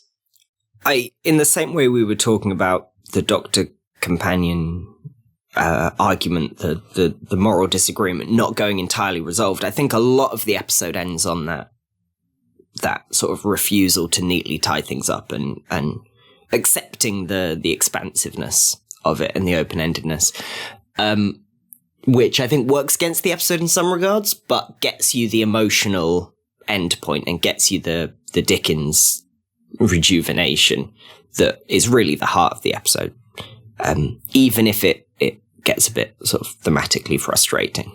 I kind of feel as though the ending with the rejuvenated Dickens who goes off to then die in a few months, I feel like that ending of the episode is what we would get regardless of how the third act went immediately beforehand. Because when we transition out of, wow, it's so sad that this serving maid saved the world and no one will ever know, straight to like, hey, okay, I'm going to go back and reunite my family, I'm happy now, cool, awesome, I'm so cheered up now. It's sort of, there's something jarring about that scene transition. I think it's mainly just because the Dickens bit is the really important bit that the script wants to like get to and get right. And I don't know if it really grows that naturally out of the stuff with Gwyneth immediately beforehand. Do you disagree? I think the final scene, I think it's not just joyous. Oh yeah, absolutely. I do think there's melancholy. Yeah. So I think there's a kind of multiplicity of what's going on there. You may even call it Dickensian. The kind of mix of emotions there. I guess you're like raising, is Gwyneth subsumed by centering everything on Dickens at the end there? Is that what we're kind of suggesting? Kind of, in a way, but not even necessarily just by Dickens, but just, I guess, by the structure of the celeb historical and just Doctor Who generally. I think it's like and it's certainly become such a tradition by now, even 2022, to have the scene where a character we like sacrifices themselves. Oh, so sad. Yeah. Okay, next adventure. That's become part of the DNA of New Who at this point. So I think it's maybe not specific to Dickens so much, but it's just characters like that kind of getting swallowed once they've done their big self-sacrifice sad thing. I can see that. What we needed was we needed Dickens to find a really big rock to name after Gwyneth. Another note on this sciencey stuff that I think's really interesting. The 10th Doctor I see is quite the edgy atheist type. Of course, the Impossible Planet, Satan Pit, gets pretty direct about this, but I think his characterization in general is this kind of arrogant, I know how everything works, and, I'm going to presume I understand what's going on, and if this doesn't fit into my conception, then clearly you're the one that's wrong, not me. I think he generally has that kind of vibe, that kind of arrogance to him. The 9th Doctor, I don't think really does in the same way. And so a beat I find really interesting in the episode is that 9 just kind of accepts that Gwen has psychic gifts. He kind of rolls with that. And I think that's quite different from some of the more edgy, atheisty conceptions of the Doctor, like 10, not just 10, but like 10. And part of that is Dickens fulfills the function of the edgy atheist. So I'm using atheist just to mean, sciencey type here. Dickens fulfills that role in the episode. I think that's part of 9's characterization that I find quite interesting, is that I think he, like Dickens talks about at the end, 9 is, I think, more open to wonders of the world, basically. That was very interesting here. The Doctor Who's always been very anti-magic. It's always got a scientific base. And what I was very keen to do here, the Doctor kind of immediately accepts that she has psychic gifts of whatever they come from. And he doesn't sort of try and poo-poo it all. He just, he appeals to her and says, reach out, it's in your control. And it's not I'm not trying to sort of be too spiritual about it, so to speak, but I think it's interesting. He doesn't just immediately say it's poppycock. In fact, Dickens takes on that role. Right? Yeah. And I think part of this is because, as conceived of in this 2005 series, he's recovering, from a huge traumatic event, and I think he's seen a lot of shit, basically. And so I think he's a little more open-minded a bit more open-minded in some ways. I just think it's a really interesting beat how he just kind of rolls with Gwyneth being psychic. And I like what that says for the genre of the show in 2005 as well, in that something I don't like with Doctor Who a lot of the time is this kind of need to always put a sciencey explanation in for even like the fantastical or the magical episodes. And it doesn't happen always, but definitely in New Who, it nearly always happens. This is something I preferred about Torchwood sometimes, is that sometimes we would just have the kind of magic-y explanation instead, and we wouldn't try to explain it as well. Actually, they're from this galaxy and they're using it. I like that, sometimes more of the EU of Doctor Who or Torchwood or something will just kind of let magic be magic sometimes. But so in Series 1, even though we get it explained, the Gelth of the Gelth and blah, blah, blah, I like that 9 just is more naturally accepting of the supernatural stuff than I think different Doctors would have been. I think that's interesting. I do think psychics in particular seem to be, in New Who, something that has just become part of the lexicon. Like, we don't seem to really get much in the way of explanations for stuff like it happens. In Hyde, you get another psychic woman who's just casually accepted to be an empath or whatever she is. And I think we just say Planet of the Dead just then, Oliver, because you've got that lady from the bus. Yeah. I think it's because psychics are like sort of low-level woo compared to vampires or I don't know, or casting spells like Harry Potter or whatever. I think that the fact that because the realization of a psychic on screen is just a person talking and having knowledge that maybe they shouldn't know. I think you can kind of you can slot them in without it needing to rupture genre too much, if you see what I mean. It's sort of it's subtle in a way. It's sort of subtle woo. And it's inherently dramatic, which I think is part of it. It doesn't add a whole new dimension to a story. It's just characters now have an excuse to talk about their thoughts a bit more. So it slots dramatically into an episode quite well. And also it's the more believable kind of woo. It's if someone knows a bit more than they really should, well, there's lots of explanations for that. Maybe they're really good at reading body language, who knows? But I've always liked that looseness a lot. I love in Heaven Sent when the Doctor talks open a door. Because why not, right? A little bit of magic, why not? Yeah, this is one of my perennial bugbears of Doctor Who, is that I think it's rightfully talked up as having this freedom to do anything, and that episodes can do whatever they want, and that, there's no rules, which is great. And I love that idea. And, everything's going to be new all the time, and we can reboot and we can be new at all the time. And yet often that seems to resolve into doing the identical structures, just kind of swapping out the plates. This monster is going to be a different monster, but we're doing the same thing. Or, this regeneration is going to work this way, but it's going to be the same thing. That's something that frustrates me with nearly always giving the sci-fi explanations to the magic-y stuff. The show should feel liberated to do things differently, basically. And so I like that this episode, even though it does give a sciencey explanation, it feels a little more open to the supernatural than some other episodes. I think it's become such an unfortunate Doctor Who shorthand. Probably, although I think, like you say, this episode does it well, probably born originally out of this episode, is both the idea that what Doctor Who does is it goes and meets historical figures, and what Doctor Who does is that it explains fantasy ideas with boring science. And I think this episode deals with both the historical figure and the fantasy science elements really quite well, but it becomes, by the time you get to the Shakespeare Code, quite a dull shape for the show to be, where it's just, look, it's X fantasy monster, but in Y setting, and they're actually from planet Z. Like Vampires of Venice is a very obvious example. We're moving into the next thing I wanted to discuss, which is some of the historical element of the episode and kind of setting up celebrity historicals as they work in New Who. This reading from the Inside Story book here, something that script editor Helen Raynor kept an eye on with stories involving real historical figures was representation.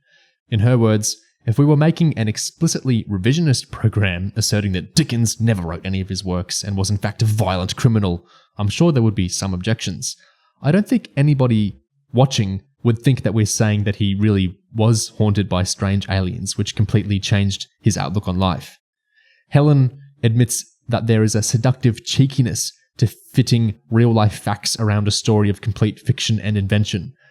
In her words, I think that reflects a natural curiosity and naughtiness in everyone's nature. To suggest Dickens started writing Edwin Drood because he'd seen some strange spectral aliens is a very cheeky idea. We have absolutely no evidence that that was the case, nor do we have any that it wasn't. We'd only have to be careful if we implied something malicious or scurrilous.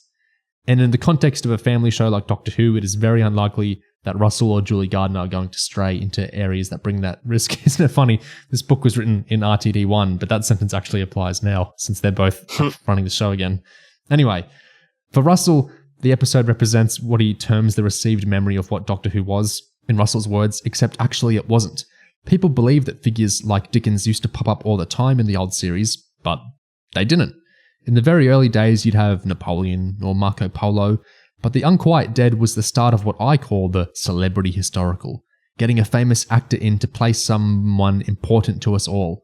I love the size of the story, the romance of it, the comedy of it, and the ability to attract an actor like Simon Callow because the writing is so good that Dickens becomes a real character.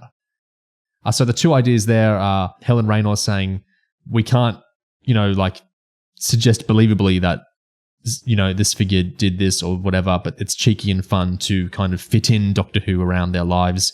And Russell saying this episode kind of formalized the celebrity historical idea. And it makes me think of something like The Unicorn and the Wasp, which takes, a real thing from Agatha Christie's life, that odd little missing period, and inserts a big old wasp into it. Do you guys think this kind of idea of let's look at a point of a real figure's life and see where we can fit the monsters in, do you think that's fun? Do you think sometimes it's a little off color, or do you think it just depends on the episode and the writer?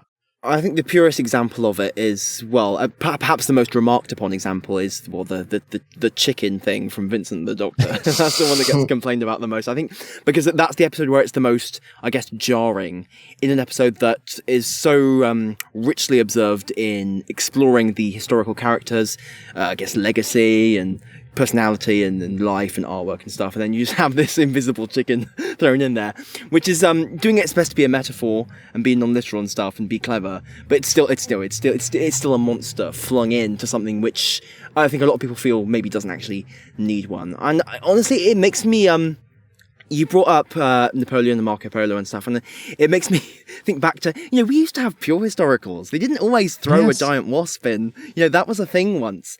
And it's just become one of these things that started early on in New Who, but just got locked in, that we have, the giant monster or the ridiculous creature thrown in, and some historical celeb's life gets slotted in around this thing, or the other way around. You see what I mean? It's become a cliche.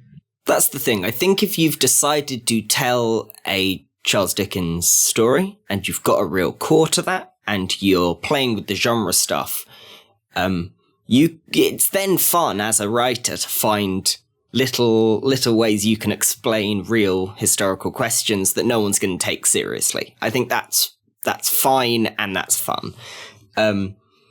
You can then run into problems when you don't have a core that good for your story, you don't have a really clear idea of the emotional point, or you blur the lines between the cheeky nod wink, ooh, what if there was a big wasp, and the real emotional story. And then you start implying things you don't mean to about the past. And I think, like you read in the quote, it's really important that it's clear to the audience that this isn't what actually happened. And you're not implying at all that this is what actually happened. You're saying, wouldn't it be funny if... Yeah. Using the big wasp as an explanation for a book cover, fun. Why not? Maybe that's where that book cover image came from.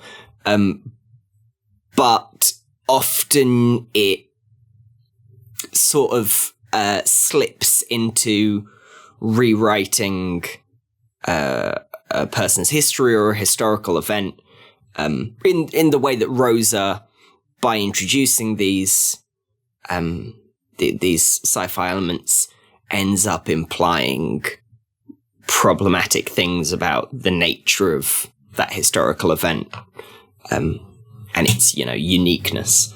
Yeah, I agree with what you. It's a boring answer, but basically it depends how the episode does it.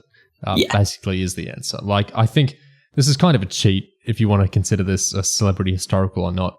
But I think the other great, to my mind, Gatiss historical, Robot of Sherwood, uses the genre element beautifully, because it kind of uses it to probe at and interrogate and do fun things with the whole figure of Robin Hood. The way it does the monster element of the episode, and it's actually looking into the conception of Robin Hood and what the legend means and everything, and that ties into the larger Series 8 themes. Like, it's very kind of holistic and kind of thought through the whole episode, the way it's using the figure and the way it's adding in, what if this crazy bit of the Robin Hood legend was connected to this thing, and our monsters are kind of reflecting the legend and blah, blah, blah. Like, that's all really well done. It kind of is a cheat answer, I suppose, since that episode is so kind of meta about that stuff. But yeah, I think it's, you can feel when something's just kind of inserted weirdly, kind of like as a prop, and then you can feel when it's really kind of baked through with the figure. And sometimes even when it is kind of a prop-ish vision, if you feel a huge amount of affection for the figure in the episode, it kind of gels anyway. I kind of feel like that with the Agatha Christie episode. I don't love a lot of the actual idea it's suggesting with, what if in this period of her life it was a big wasp or whatever. I think some of that kind of sits weirdly with her actual life, but the episode clearly reveres Agatha Christie. You can clearly tell that Who and RTD are both big fans of Christie, and it kind of shines through the episode. And I think there's kind of an endearing thing sometimes when you can feel a great deal of respect for the figure. But then again, I hate how Shakespeare Code works, even though I'm sure that Roberts and RTD both love Shakespeare, so who knows. Shakespeare Code's not very dramatic. That's 1 degree away from saying it's just not very good. Yeah, I don't like it at all. But it doesn't bear out. It's not really about Shakespeare as a person in the same way that the other two are. It's about the last Harry Potter book. Something that sticks out to me on the topic of portraying a historical character and feeling, I guess, real versus feeling flat and shitty, like maybe Shakespeare Code or whatever. In this episode, when the Doctor first meets Dickens, he goes on his whole automatic squee thing of oh my god, I'm such a big fan, let's reference all your works. But later on in the episode, the Doctor tells Dickens to shut up, just shut the fuck up, stop being annoying, you shut up. Okay, we're trying to do the plot here. Stop getting in the way with your skepticism and your silliness. And I like that they're able to actually have. Obviously, he goes back and apologizes later. Comes crawling back. I love that. But but I like that they aren't afraid to have the Doctor actually talk to the celeb character like their actual person, and potentially even butt heads with them, and not just suck them off all the time. Right? I think if it gets too masturbatory or whatever, then it's just kind of lame. I think you want them to be a real character. I feel like what you're saying, basically, it's the complete opposite of the scene in Rosa where Ryan just gawps at Martin Luther King. Yeah. They literally don't have any. They have no meaningful dialogue. They're just kind of there for everyone to gawp at and go, hey, it's an actor playing the figure and we all love the figure. Isn't this incredible? And it isn't, because I feel like it's so self-aware then that I don't get any sense of it is the figure. I'm just aware that's an actor. He doesn't even really look that much like Martin Luther King, and he's just standing there and we're calling him Martin Luther. It kind of starts getting me to question the nature of fiction and how TV works and everything. So I'm kind of, what are we doing here? That isn't Martin Luther King, and he's not doing a single thing related to Martin Luther King. He's just a guy that we're all gawping at, and that Tosin Cole's acting kind of amazing. It's very, very bizarre, and all the best Chibnall works, I know he only co-wrote it, or all the best Chibnall works, it gets me questioning everything about how TV works. But in this episode, it's like you're saying, Dickens isn't a figure, he's a character. The other characters interact with him. They question him. Nine calls out the ropey bits of Martin Chuzzlewit, and he when Dickens does something he doesn't like, or he disagrees with Dickens' morality or cowardice or anything, he pulls him up on it. And then that's such a 9 beat that he apologizes for it as well. That's a beautiful moment with that Doctor. But yeah, he's integrated into the actual episode as a character, not just as a statue that we're all gawping at. That conversation in the coach about the Doctor being a big fan is very goofy and very much, it's a convention conversation. Yeah. A fan? A means of keeping oneself cool? What do you mean? Very silly. But as much as it is a weird exaggeration, I think that it's exactly the right kind of exaggeration in that it nests the idea that Dickens is a celebrity, but he's also just a person. Like Mark Gatiss is a writer who's probably had that conversation with a fan a couple of times. He's just another writer. And in as much as Dickens, as much as anyone except probably Shakespeare, is a nation-defining writer, something our country obsesses over.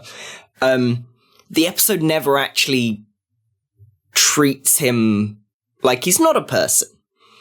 Even in that conversation at the end where the Doctor goes, "Oh, of course, you'll be remembered, your work's great forever." It's never about him as a purely... it's never about the image of Dickens. It's always about the person of Dickens. Yeah, they don't define him by his work. They don't just have all his dialogue be references to shit he wrote. In fact, there's barely any of that, to be honest. Which is so much better than later ones, and is sort of the furthest... I assume you've both read Max Kashevsky's mythological celebrity article. I have not read that.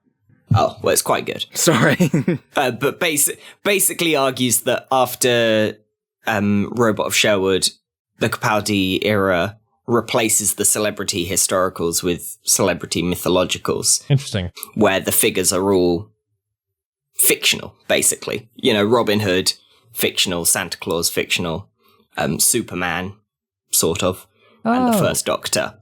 Interesting. So they replace the celebrity historicals with entirely fictional people, mythological ideas of people, which this is sort of the furthest away from that we get. Because you get that sort of bubbling up in the RTD era accidentally, where Shakespeare is just the idea of himself. He's just references to plays. He's just a running joke, really. But it's not made intentional. But that sort of spectrum of how real you treat a historical person is an interesting concern for a show that does celebrity meet-up history episodes. It's a good article, I recommend. Yeah, I'll have to read that.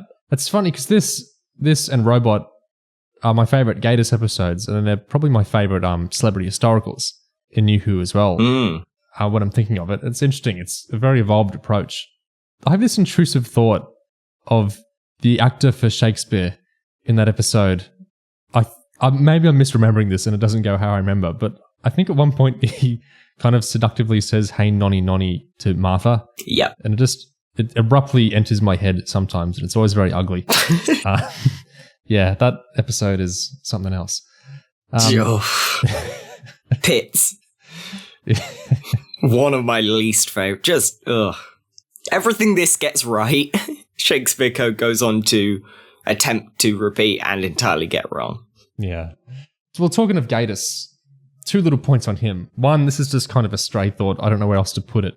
But in a featurette, he says, "I have a very good ear for dialogue and language." I've got a good ear for dialogue and language, I think. And to me, it was all about kind of absorbing the influences of the period and everything I liked about the way that people spoke, and then feeling that you could make it authentic sounding, and that's very different to being actually authentic and true to the absolute period, because that's a different way of speaking. It's inventing a kind of TV Victoriana. Getting the right balance of the flavour you kind of put in that suggests the certain period he's writing in, while not being actually authentically how they spoke at all. I thought that was interestingly self-aware, an observation. He can play the range there where Robot of Sherwood goes so far over the top in all the cliches, and it's too much flavour, and that's the point. This is pitched quite well. Just interesting that in RTD's era, Gatiss is pitching slightly more towards realism, and then in Moffat's era, it starts going all camp all the time, way exaggerated. I think that's an interesting difference of approaches. Difference of approaches is the term I'm looking for here. Because this just as The Empty Child wasn't Moffat's first Doctor Who, just as Rose wasn't RTD's first Doctor Who, The Unquiet Dead wasn't Gatiss's first Doctor Who. There's no other way to put this. In his very own words, Gatiss says, "This is not just a book or audio, it's the real thing." Huh. So don't let Briggs know he said that. Actually slightly nervous about starting after all these years, although I've told everyone I've had it in my head for 30 odd years.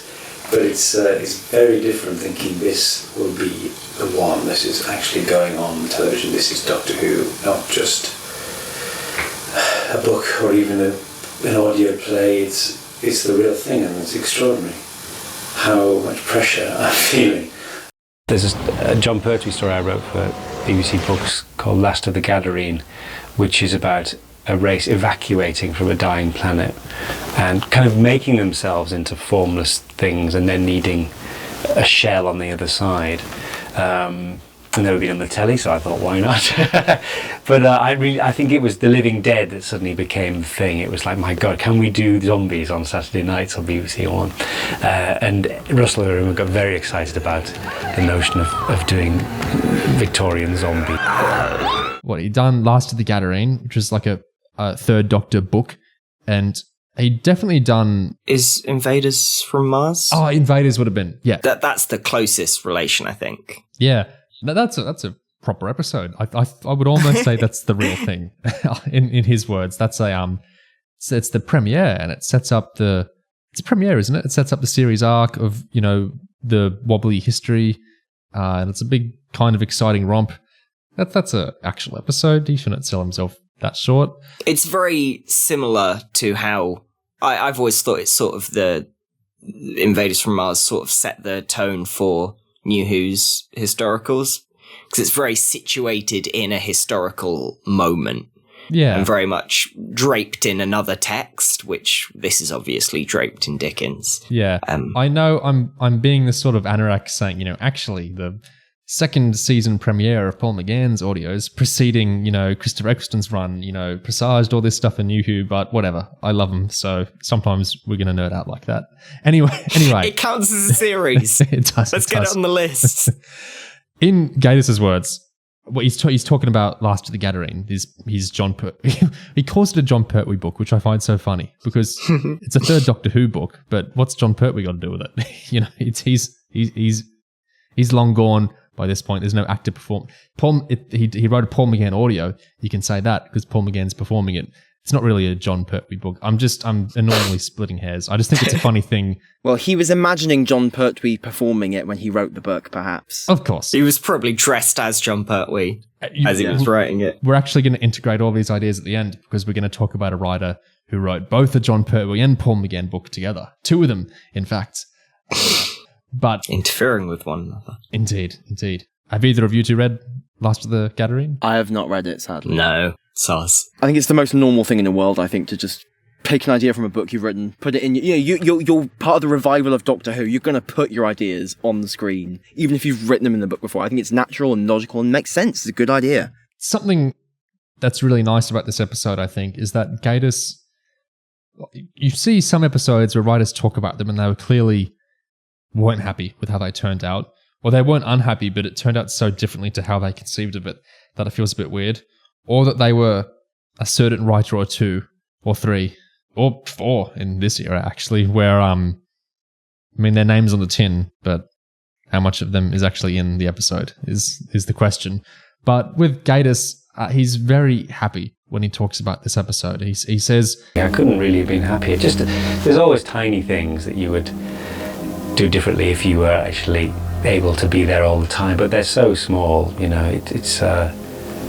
I was thrilled with it, and if I fell under a mechanoid tomorrow and that was my only contribution to Doctor Who, I would be very happy. And he would have been perfectly happy if this was his only contribution to Doctor Who.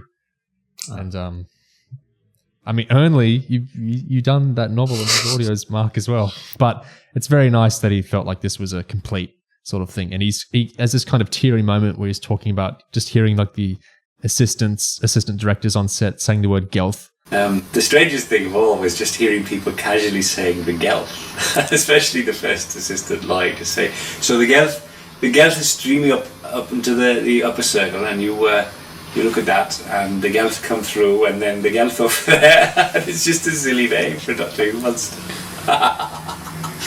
Power. Fantastic. So I had a wonderful day, one of the nicest days of my whole life, probably. It seems so unreal. I never really thought it was happening. It seems like a strange dream, because I've waited, honestly, all my life to do this. And I was quite overwhelmed for a few moments. I had a few tears. It was like, I got the kind of Saturday night feeling again. First time, I don't know how long, it just felt amazing. And it was not only I was watching Doctor Who remade, I was watching my Doctor Who remade. It's nice to see all the effort and the validation, I think. Like, there's a bit in the Doctor Who Confidential episode where the DP for the episode is talking about, well, I was thinking about historical accuracy for the time, and so I was trying to think of what kind of color filters can I use that, would integrate with the firelight they have at the time. Obviously, there was gas in Dickensian time, but mostly firelit and oil lamps and candles. And the way I'm making it warm is a combination of putting color filters on lights and putting filters on camera. Please double on the CTO inside. 6 light as well, please. It's really lovely to see this sort of passion and, people really trying to bring something to life in a way that they feel serves them well and serves the audience well. There's just a lot of heart, I think, here, which is really nice. The color choices are in my notes as well. It's really well colored, this episode. It catches the tone perfectly, very warm when they're around the fire. The seance stuff is spooky. It's very well lit. And it does feel like an episode where the kind of Vaseline smeared look of Series 1 actually really suits like the setting time period. Yeah. I know I don't think Gig agrees with me, but I adore the sickening green TARDIS colour in Series 1, which is on good display in this episode's first TARDIS scene. I think it's otherworldly and just odd and delightful. The TARDIS feels like a kind of, not hostile, but strange place, I think. Whereas by Series 4 and the Tennant specials, the first Tennant specials, it feels quite cozy, which is a bit less interesting to me. I like the oceanic lighting back here. That's, wow. My silence is I think. No, I see where you're coming from with the sort of neon green sort of wash over everything. It just hurts my eyes. That's really all it is. No, actually, we're even on this because aesthetically, I really don't like Matt's first TARDIS, but I get it. I get what it's going for, and I completely understand why. I suppose you two do like it, so I guess we're even on the different TARDIS aesthetics. And we all like Capaldi's TARDIS, don't we? So, I think there's something to agree on. Of course. We all adore that one, yes. There's one thing I want to talk about before the thing to talk about, the Gelf issue, and that's Christmas. So, Gatiss is on the record saying he was keen to make this a Christmas episode. So I was very keen to sort of imbue the whole thing, make it a Christmas episode, and then imbue the whole thing with the Christmas carols. And on the commentary, he kind of nags about how he thinks the episode should be run again around Christmas time. If we don't get a Christmas repeat, and there's something wrong. But of course, later on, with the Christmas invasion, Doctor Who would get actual Christmas specials, which you would have for quite a long time, which would become a lovely tradition. Where does this episode sit in this whole kind of concept, do you think?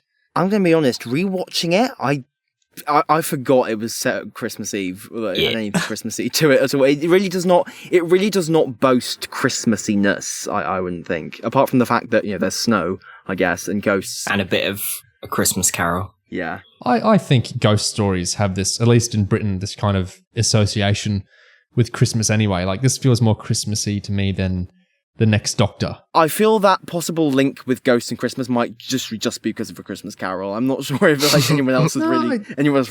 Is there more of a thing behind that? Yeah, that's a tradition. It's people read M.R. James stories, and there's the BBC do those.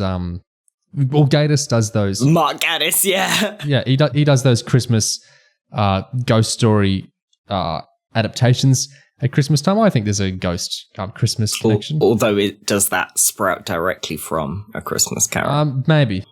Yeah, I suppose the fact that it's the depths of winter, everyone's sort of huddled around the fireplace or whatever, people are in their homes, people are with their families. Yeah, it makes sense to be telling spooky stories around this kind of time. Tell you what, the Christmas angle doesn't do a lot to help the asylum seekers reading. Yeah, let's move into that now. So the way I want to start this final topic is, so we think about the reception of this episode. Well, first, it's a bit of a spooky and scary episode, isn't it? And so, reading from the complete history book here, concerned by the subject matter and atmosphere of the Unquiet Dead, the BBC indicated that the series was not necessarily suitable for children under the age of 8. Advice issued on Wednesday the 13th, following complaints from parents about their youngsters suffering sleepless nights after watching the episode.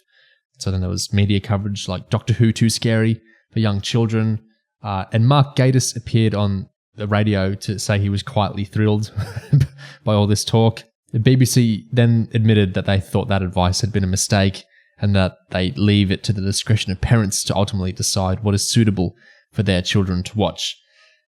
And so we're getting into the idea of the episode having negative effects there, or, kind of discourses around the reception of the episode, and people having sleepless nights over the episode, which folds into, who is Lawrence Miles?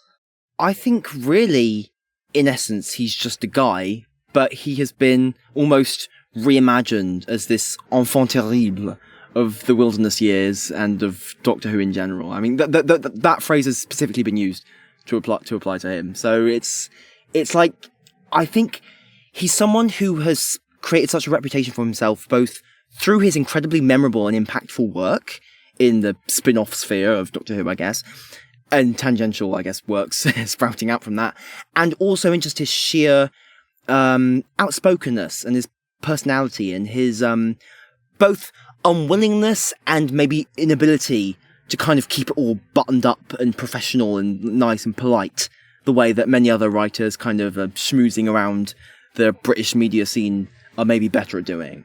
So he's just developed, he's just got a really iconic presence, I think, in fandom legend. To put this into context, he is a writer that, in the context of Doctor Who, he wrote some really super duper interesting books back before New Who started. And then he originated the Faction Paradox spin-off, which has taken on an enormous life of its own. Past him running it, it's a huge kind of world of its own now, with all sorts of interesting successes and journeys of its own. But my experience with him, like the Eighth Doctor book, Alien Bodies, I think is just, it's one of the most interesting Doctor Who stories you can talk about. It's kind of like Series 1 in that it feels like it's originated a whole new conceptualization of everything. It's a whole new way Doctor Who could be imagined or could be written, I think. And we've mentioned Interference a bit earlier, which is another... He's got a big imagination, basically. And his imagination is so enthralling that, like we've talked about with historicals, I think he gets kind of mythologized into this, like Gig is saying, sometimes this very negative figure, and sometimes I think also this kind of creepily positive figure. Like people get really obsessed by him. And my impression from reading him in more informal contexts, like seeing his Twitter or, reading transcripts of like one-on-one interviews, is that he's an interesting guy, but he's just a guy. He's not some hero or villain. He's just another Doctor Who fan like us, and he's an excellent writer. But I don't think he's a figure to make out into Satan or to make out into God either. And I'm sure he doesn't appreciate either vision. I think he's a more normal guy than he gets conceived of, basically. So he had a blog, and he's very free with his thoughts, or he was very free with his thoughts when he was watching Doctor Who back in the day. And there are some really great, I guess you could say infamous, Doctor Who interviews and pieces of writing over the years. One of my absolute favourites is Eric Saywood's gloriously catty exit interview he gave after leaving the show, where he's way too frank. There's no diplomacy about it, which is just lovely, because the show, especially New Who, it's nearly always talked about in such diplomatic ways, isn't it? We would never talk about, an actor kicking a producer down the stairs or anything. That's not the kind of thing that would ever get out. And we talk about it, it's all a great time and things went great, generally, because there's money on the line here. And to get things frankly talked about, usually they have to be a couple of decades old. But not everyone adheres to that, do they? And Lawrence Miles certainly didn't adhere to that. So he didn't have that sense of diplomacy about don't trash talk writers. You should network with your other writers, and you should schmooze around. And I get the sense he resented all that kind of thing. And so, would you say that's fair? How I'm characterizing all that? Yeah, I'd say pretty fair, yeah. A fighty personality in fandom. And I also think driven by a sense of principle. Yes. Like, he's not the person who would just like shut up and just be quiet about something he sees as wrong. Just because it's the polite thing to do would be to shut up, yeah. Yeah, and so there was things about the Unquiet Dead which rankled him. And rather than speak about that in a coded way, there was a Chibnall-era writer who I think expressed some issues with the show in a very coded, diplomatic way on his own blog. But that's not how Lawrence Miles rolls. And so he expressed his issues with the Unquiet Dead very loudly. And that was a bit of an explosion, because you're not meant to do that, are you? You talk about a fellow, Lawrence Miles isn't a writer on New Who or anything, but he was a Doctor Who writer. He wrote the novel lines like Gatiss did and like RTD did. And so I guess there's a sense of you're not meant to speak out against your peers or something. And like Gig says, Lawrence Miles is very principled, and he wasn't into this idea of diplomacy, as a lot of other writers like Cornell or whoever were. And so he wrote this blog post. Well, he wrote two, but the initial blog post about the Unquiet Dead.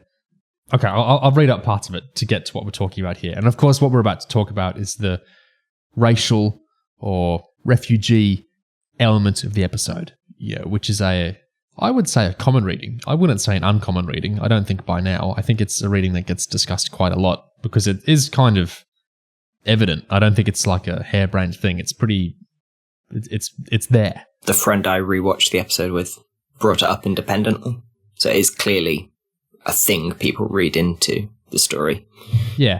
I mean, it's like we've noted, it wasn't in the early drafts. It came around later, but it is something in the final version of the episode that the benevolent, childlike aliens are the opposite. And then, of course, that they appear to be benevolent and childlike, and in fact are quite the opposite. And they're not coming through to use the bodies peacefully as they're being granted by the Doctor and Gwyneth. They're coming through to invade and take over. And after the transfer, I do like the idea of them.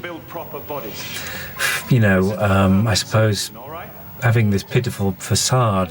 They're not just arriving in a spaceship and saying, "Earthlings, your time is nigh." They're actually conning them rather nicely. Yeah.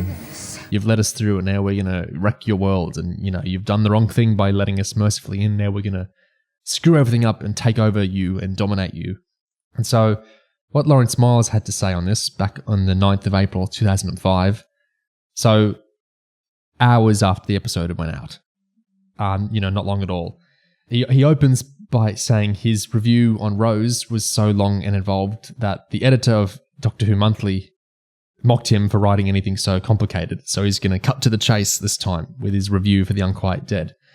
And so he goes on a bit and he says that the love of the outside world was the best thing Doctor Who used to have to offer.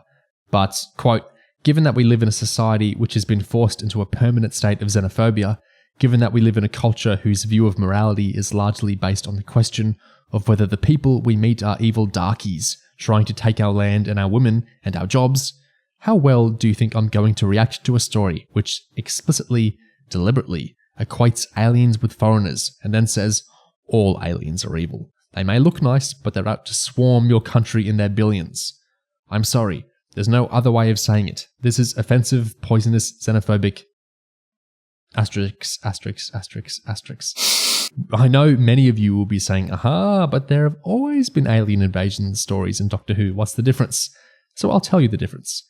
There was never a time in the history of original Doctor Who, not even in the days when polite Middle England was terrified by the thought of being overrun by funny coloured people, when the program pandered to that kind of vermin thinking by claiming that all foreigners were invaders.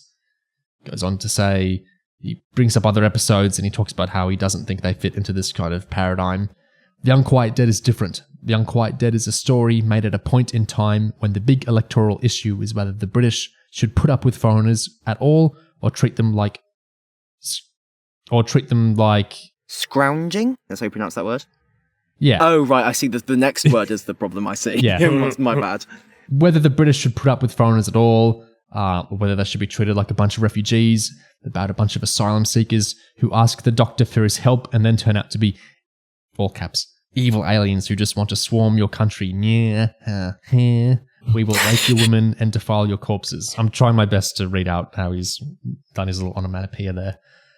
The Doctor's argument against Rose, when Rose believes that it's wrong to let the aliens take over human bodies because it's just a bit sick, is one of the best arguments the Doctor has ever had to present. The level of tolerance in what he says is, or seems, remarkable.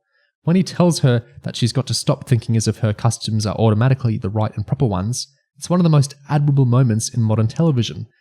And then it turns out that Rose was right all along, because the aliens are really body-snatching. A lot of language you have to... It's not entirely sure how you handle it in a modern context, isn't it? Like, I'm not entirely sure. Does that count as a slur? Is that... I don't know. Yeah, the aliens are really body snatchers who deserve to be blown up.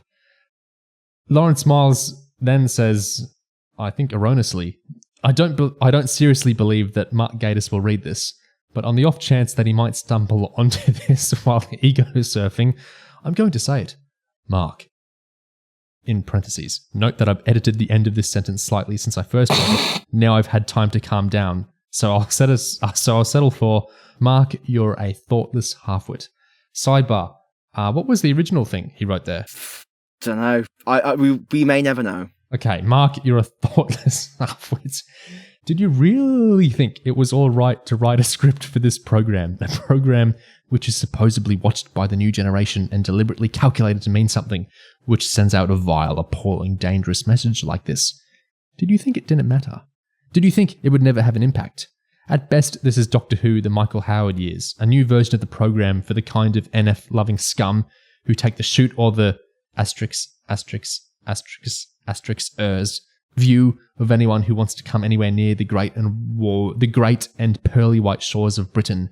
This is a program that teaches children never to trust people who look a bit weird, especially not if they're asking for sanctuary from a war that nearly wiped them out, because they're obviously criminals playing on our bleeding heart compassion and will always stab us in the back. This, circa 2005, can only be read as a party political broadcast for the British National Party.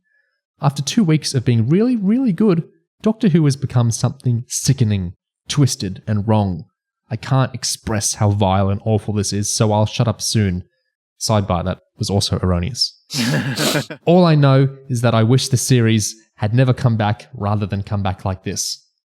Doctor Who these days isn't an ironic postmodern sci-fi show that only fantasy-literate people watch. It's one of the highest-rated programs on British TV. The program you want your children to see. The program that those children learn from without even knowing it. The program which has, traditionally, had a morality sharper than anyone else's. And a script like this in 2005 is as disgusting and as irresponsible as a program about big-eared, money-grubbing aliens with Yiddish accents would have been in the 1930s. No, a better comparison. Imagine an American TV show made in the late 60s, which claimed that dark-skinned aliens weren't quite smart enough to run their own society and thus shouldn't be allowed a vote. That's the kind of program we've been given tonight. Many of you may disagree because people of our sort tend to get distracted by big cosmic wars and such rather than looking at the message coming through underneath. But imagine you were watching this as a 10-year-old. What would you have learned today? I feel sick and betrayed, and God help me if I weren't already committed to this series, then this would be the point at which I'd give up. And that's the end of Lawrence Miles's first of 2 blog posts about the Unquiet Dead. What do we think of that? I think the feeling of shock, like I guess, ruined expectations. I think it comes through incredibly powerfully in what he wrote there. I think this is the kind of thing that only a fan with just deep investment in kind of Doctor Who and the ideas of Doctor Who, maybe even slightly idealized version of Doctor Who, could kind of express, like, with quite that level of ferocity. I'm just sort of dancing around like my actual opinions here. Like, what do you guys think? This is kind of a meta point, not on the actual political points here, but I'm just spellbound when he says, "Mark, you're a thoughtless halfwit. Did you really think it was all right to write this?"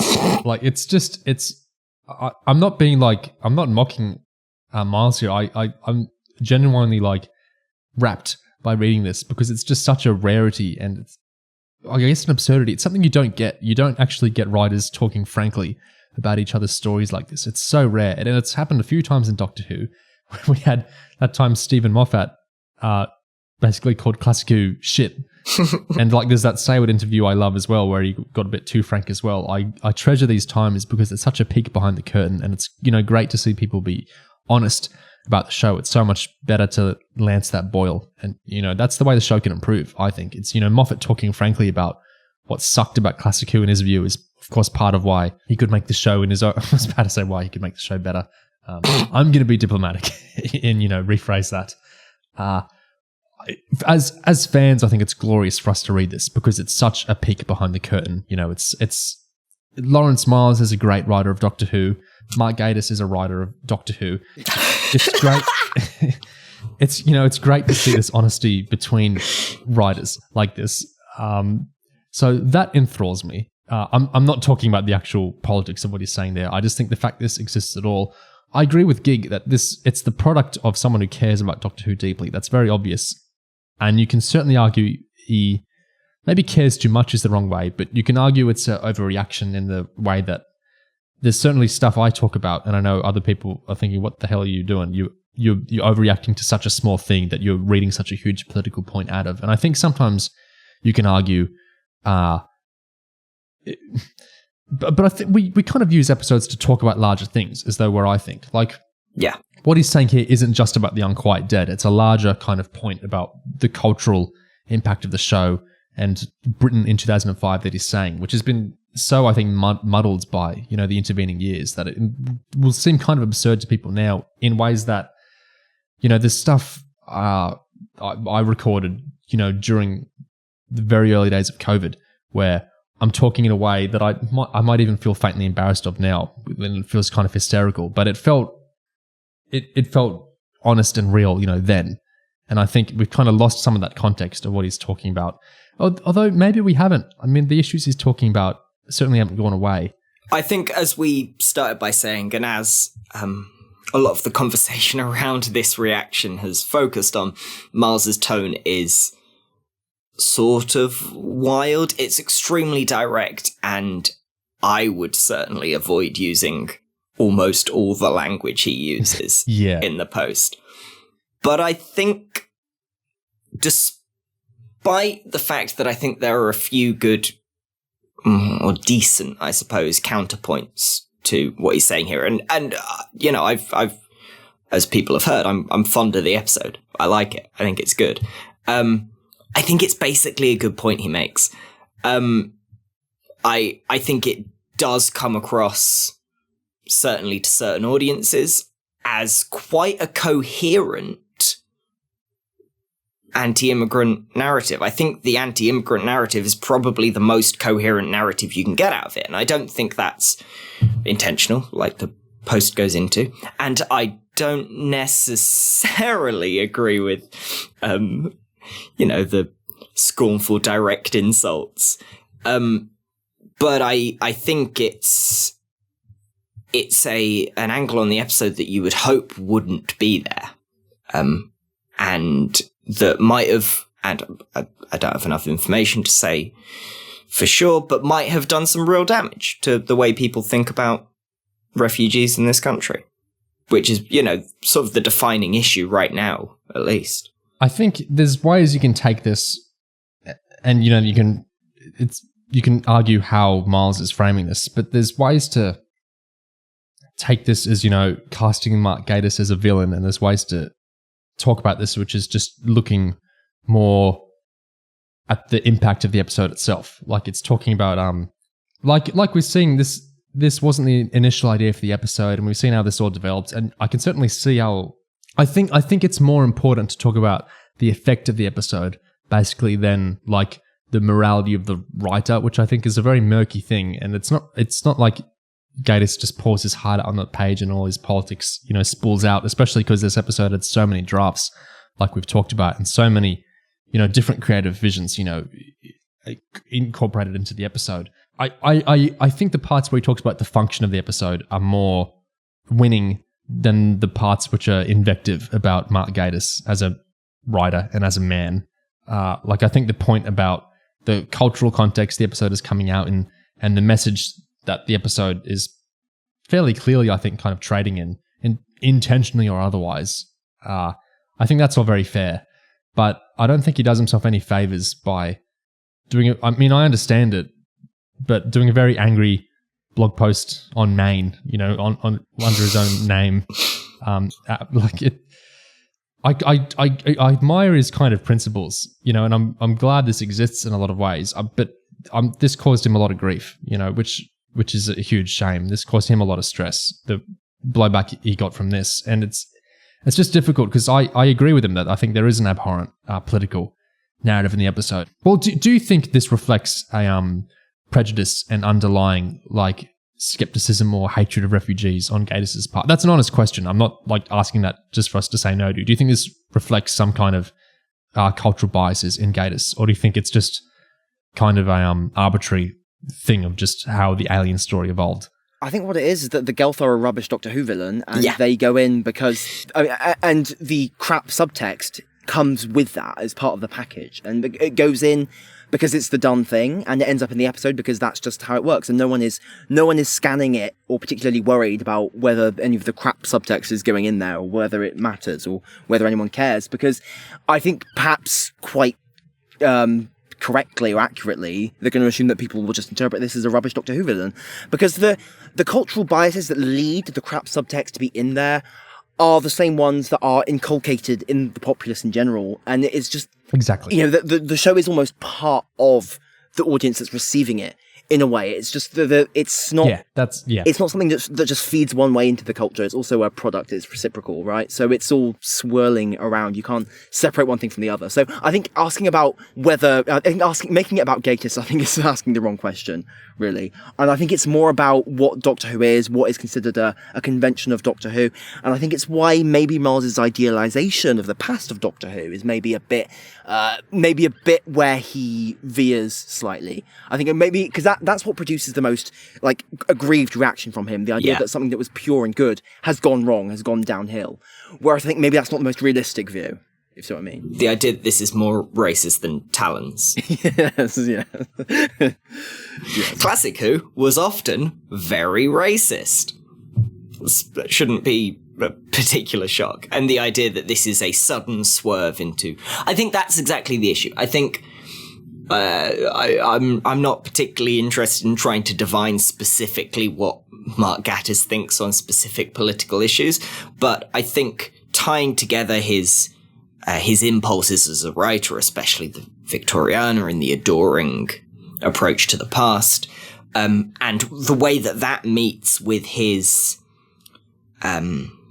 uncritical, maybe, version of Doctor Who, is inherently conservative, but not in the sense that he is writing an anti-immigrant narrative because of subconscious conservative biases that make him write that. I think it's more that he is writing a story that dwells in these themes, and his conservative storytelling biases rely on a traditional version of Doctor Who, which, because of the mingling social and cultural and political aspects of the DNA of Doctor Who, that uncritical reproduction of a classic Doctor Who beat carries with it a conservative and anti-immigrant perspective that is sort of baked into the DNA of the show and gets into this episode through what Doctor Who is, rather than through Gattis's particular views as a writer. You see it all the time that Doctor Who episodes,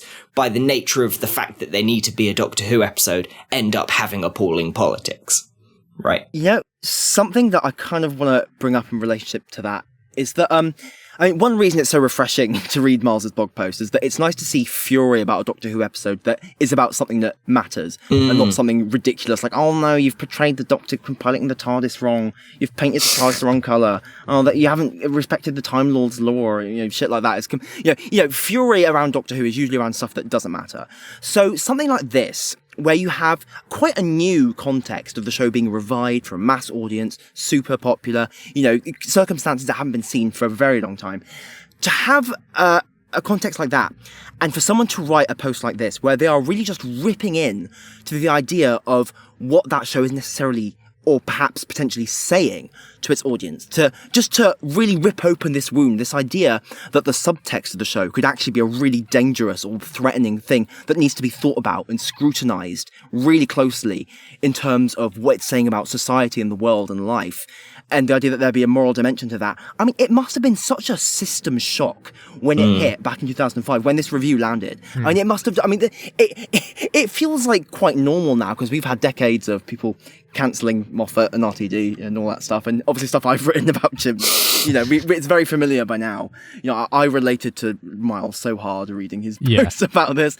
But I think back then, this must have been quite an epoch-making kind of status quo change. It must have been, I'm not saying this is necessarily the first time anyone's thought about, written about Doctor Who like this, but just in terms of it being the new revival of Doctor Who, and someone just going out there, putting out there, and just saying publicly, we need to think about the show like this. I mean, that was just huge. And the insane backlash to the post kind of is explained by that. Just the fact it was an utter disruption to the whole sphere. And I think also the fact that that something like this was so new is kind of explains how an episode like The Unquiet Dead kind of happens, because people weren't necessarily thinking about Doctor Who like that until, you get this massive controversy over it that Miles unleashes. And there's a lot to reply to that. First, sorry I talked a lot. It's great. RTD in 2018 talking about how episode 3 felt like it's such a precipice for the show. I think you can see why everyone. To be clear, I condemn this, and I think it was really awful how all this got handled. But you can see why everyone kind of closed ranks to condemn Miles, because I think there was such a fear that series 1 the show wasn't gonna continue, or the show felt still like Eccleston leaving and all that coming out made everyone feel very insecure about the show. I wasn't aware of any of this Lawrence Miles stuff as an 11-year-old, but I was aware of Eccleston leaving and that all being so weird, and the show feeling like it was in a weird place and everything. So I think, what I think happened is kind of the same thing on both sides here, where people kind of maybe they treated Miles kind of as a symbol of like an attack on the show, and so they kind of ignored the humanity of what he was expressing. And I mean, there's so much invective in here that I don't think it's a wrong response to be offended by it and to push back on him for that. But I think, especially this wouldn't have happened in 2008. The show was in a very different stage, but in 2005, I think there was such a need to be protective about the show, or at least a perceived need to be protective about it, that the hardline response to him, I think, was partly born out of that, if you guys know what I mean. Like, they were very protective of the baby at this time, basically, with Doctor Who. But was what he was saying heard? Like, the RTD era kept doing a lot of stuff like this, I think. And I think there's stuff we haven't really had the conversations really on yet. Like, there's something in Turn Left, which I don't see people talk about much at all, which I think is crazy, and that, people just let slide. And so I think I think you need stuff like this, even if it's written too edgily or too much invective. This is a healthy part of the show, basically, in my view, I think, to get stuff like this, because it's born out of someone taking the show seriously and, not just treating the show as a product, but actually talking about its cultural force. It's born out of respect for the show. And in some ways, it's born out of too much respect for the show. Like, we're talking about the kind of idolization of classic Who. But while a lot of how he's written this is, I think you can argue, unhealthy, I don't think the fact this exists is unhealthy. And I think in a broader way, this is healthy, what this is, which is, to analyze the show politically and critically like this. I think he's done it in such an edgily way that he's made life harder for himself. But this sort of thing existing, like Gig was saying, we can all relate to. I think sometimes we kind of use episodes or writers almost as like symbols for larger cultural forces or cultural issues. And I think you can read a lot of reasons into why. Maybe it's that we all feel like Doctor Who is our home ground. Like I know Lawrence Miles has talked about that before. Like Doctor Who is our native language that we understand so well, that we feel very comfortable talking in the Doctor Who language and talking about Doctor Who's history almost like in a metonymical way for real history.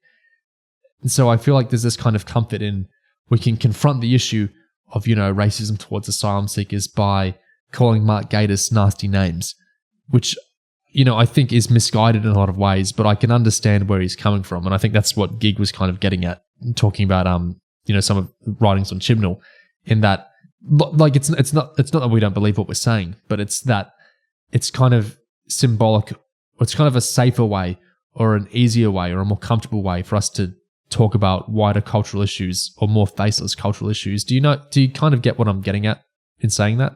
I think so. I think that diverting conversations that could be uncritical escapism about uncritical escapism into political questions is important as a thing to do, especially when, in this case, I think Miles would certainly say that the original episode itself threw the first political punch by being intentionally or otherwise about bad immigrants. And so dissecting that and making sure that you're holding the show to account, or any media to account, is sort of the least you can do. And it's not that, like you say, it's not that this individual episode's politics individually changes however many kids' minds about whatever individual political issue. And it's not even necessarily about making better Doctor Who in the future that has better politics, although that would certainly be nice. It's more about actually having that conversation, actually talking about it and what it means, and making sure that the people who are part of your community think critically about issues that it's important to think critically about. And beyond anything, it's an excuse to have the conversation about how asylum seekers and refugees are presented in fantasy media, which is badly, almost always. I do think, as well as the inherent defensiveness about a seemingly precarious state of the show that, you mentioned, Neo, and the kind of people's fear over anyone attacking it, I do think a lot of the ways in which Miles's post was interpreted as slandering Gatiss, threatening Gatiss, and sort of like, oh, you rank death threats to Gatiss, oh, I'm cancelling you got an email from the publisher, you're blooming, your error checker has removed himself from the project, you're damaging sales, it's all over. I do think a lot of that really furious backlash is also to do with the fact that it's specifically racism, because I think inherently, by writing a post in which he implies that something Mark Gatiss wrote had this racist subtext, even though he says he doesn't think it was intentional on Gatiss's part, I think that must have been interpreted by people as he's calling Gatiss a racist. Oh my God, he's impugned Gatiss. He has profaned Gatiss, because as we all know, a lot of times when you say that someone did something racist, it's interpreted as like, oh my God, this is just another form of racism. You calling someone racist is the worst thing you could ever do. Oh my God, this is so bad. And I just think I think he poked a hornet's nest, I think, by delving into that issue that I just think that the fandom was just so not ready or willing or prepared to actually deal with or grapple with. So I think he really I think he broke new ground in a way that I'm honestly really thankful for. It's just he kicked that hornet's nest, he did it, and he bore some really quite unpleasant, horrible consequences. But I think I'm glad he was that brave, at least. I don't want to get too far off topic, but it does feel like one of those the conservative and reactionary response to people talking about racism, especially systemic racism or implicit racism has so often and so successfully focused on saying, ooh, they're saying you're a racist. Anyone criticizing this institution is calling you as a person a racist person, as if there's a binary between the people who are and aren't racist, and as in assuming that there's no more to a system, or in this case a work of art, than the author itself. Or I don't think, even though, like I've said, I think the language is inflammatory, maybe not helpful, although maybe that was necessary to get some attention on the piece, who knows. But reacting to a post like this by saying that, oh, don't be silly, Mark Gatiss isn't a racist, A, misses the point entirely, and B, as if Mark Gatiss, don't take this wrong, but as if a writer steeped in Victoriana doesn't have some element in their work that does inherit a cultural bias. I think that's obviously true, and I think that calling that out like this is important. That's, writing fantasy or sci-fi in general, there's such just the foundational tropes of so much of this stuff. It's not, it's, what really frustrates me with this, because I think it's so infantile, is I had like a personal little utopia moment, like a personal little mind-blown realization back in 2016. Online, I just saw some post, which was just, when people make these kind of cringe-inducing, those people who argue, media has no effect on you and things don't make you this way. And then they proceed to make like anime character, video game character, epic speeches in all their writings online. It was one of those type of things where, someone is saying they can call us racist and they can call us misogynists, but, we've been called things all our lives. We were bullied in schools and it's all going to, roll off us because we know blah, blah, blah. And we are gamers. We are legions. Yeah. But what blew my mind there was I realized the way they were saying it, like they can call us racists, they can call us misogynists. Like it being equivocated to, this is just like when I was called Four Eyes at school. Because what I hadn't really fully thought through beforehand or come to this abrupt realization of was that people receive some of these words in a way where it is just like an insult. Like to be called a racist is to be called like, you are a bad person, you are a Four Eyes, you are a geek. It's just like an insult, you are the bad thing, rather than it being a specific, rather than it being the verb, rather than you've executed something that's racist, rather than you've done something that's racist. It's that you are, the bad noun. You are, a term we're bullying you for.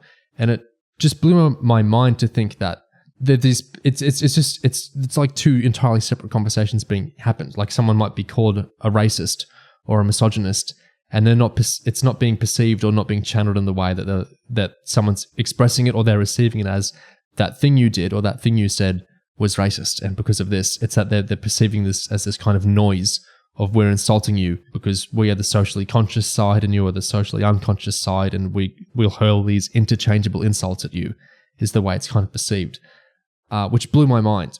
But it made a lot of the stuff make more sense to me now. Even just that phrase, kind of a racist, it carries this whole connotation of like an interchangeability. Like you can change it to something else. You are a misogynist, you are a whatever. It's just like this kind of blind insult is the way it kind of gets delivered or perceived as. And so this idea that Mark Gatiss is a racist is like this unconscionable insult. Like Lawrence Miles, it's like a witch hunt thing. It's like it's how it's being perceived. Lawrence Miles said Mark Gatiss is the bad man that we all need to crucify or whatever. Which even with the invective that he's delivered it with, I don't think is what's happening here. He's saying specifically, that this episode channeled a negative, or to his mind, racist cultural narrative, which is bad because it plays badly with, the culture in Britain at the time. And like that's not calling for Mark Gatiss to be strung up, even with the invective in there. And I still find it so bizarre that this kind of stuff gets interpreted that way.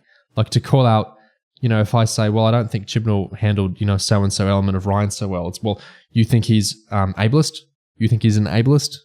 You don't like how Rosa was handled? You think he's a racist? Like I'm not God. I'm not judging the totality of these men. You know, I'm not weighing them up on the scales to decide if they get into heaven or hell. And I find that such a weird conversation ending reaction to have. You know, it's like, rather than have any of the conversations about these issues, you know, that could channel into doing things differently or into framing things differently or whatever. It's, well, we're putting him on the scale. Are you saying he's a racist or not? Like Oliver says, it's a totally binary thing. It's, is he going to heaven or is he going to hell? Are you saying he's going to hell? Are you saying, you know, Chris Chibnall's a racist and therefore he's going to hell? Is like how it gets perceived if you just try and raise, well, I think he mishandled this thing and I wish he'd done it differently. And it does the thing I hate, which is that it ends conversations, doesn't it? And then nothing can change if the conversation's ended. If we can't actually talk about the refugee narrative in the Unquiet Dead, we're going to get dodgy things in the RTD era as it goes on, as we did. So I hate this anti-intellectual, total conversation-ending view where instead of like saying this, there's a racist tendency in this, let's talk about it. It's, you're saying he's a racist, you're trying to send him to hell, and therefore we need to shut you out and do everything we can to shut you up. But it's so infantile and ridiculous to me. Yes, it's that willful reduction of the conversation to something that's easier to process. Yeah. Have you noticed that, again off topic, have you noticed that the word woke, despite being by any definition an adjective, has just started being used as a noun? Yeah. It doesn't work as. It doesn't work. The word doesn't, it's not like the word racist, which grammatically works as both, but the need for that reaction to be able to blur together the idea that your action or your product or the system you're a part of is racist has to also come with the implication that you personally are racist, because that's essential to the to make the reaction hold, to get people angry at anybody who's trying to critique systemic issues. And again, woke is just blurs all social concerns into one. Just some vague... Yep, an all-purpose slur for anything and everything. Yeah.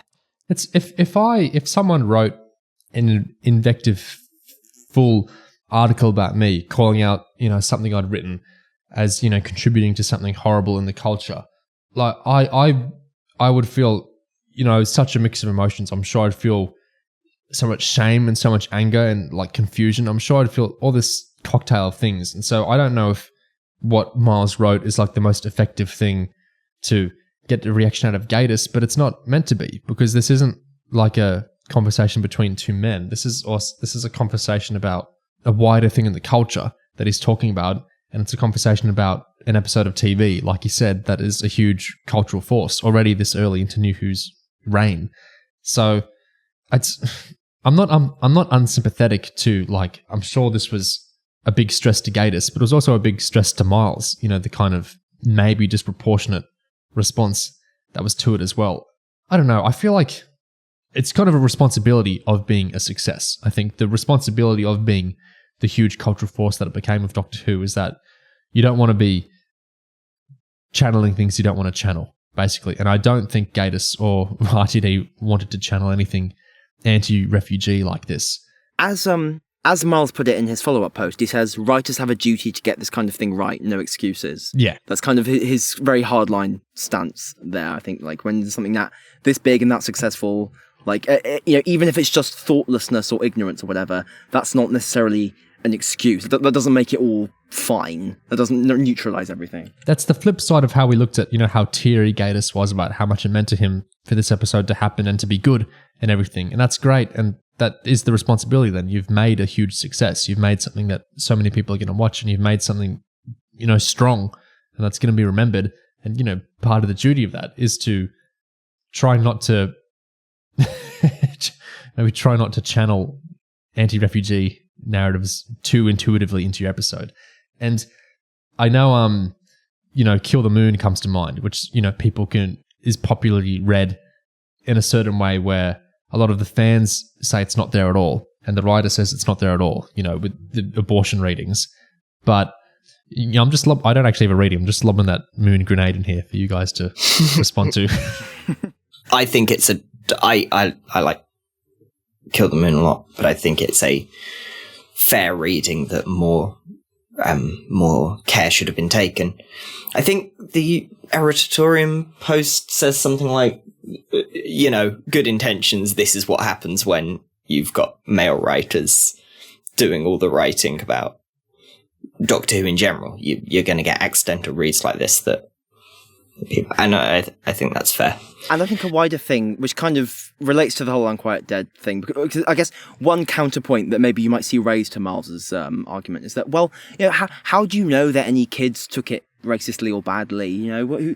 There is one quite full-length counter-argument to Miles's post that someone wrote. I'm not going to name it, but I can try and do my best to represent it fairly, which is that the idea in this counter-argument is that essentially viewers watching the show are able to understand that even though the girl turned out to be bad or whatever, it's just a quirk of the episode, and it's not necessarily actually it's not a real statement or concerted statement on the part of the episode or the author. And so there are various points like that saying, it doesn't, even if we don't know if it really affected anyone badly. And I think the issue is, even if we don't know for sure, it's still out there. A text like an episode is out there for anyone to think anything about. And obviously, you can't control what people are going to think about the work.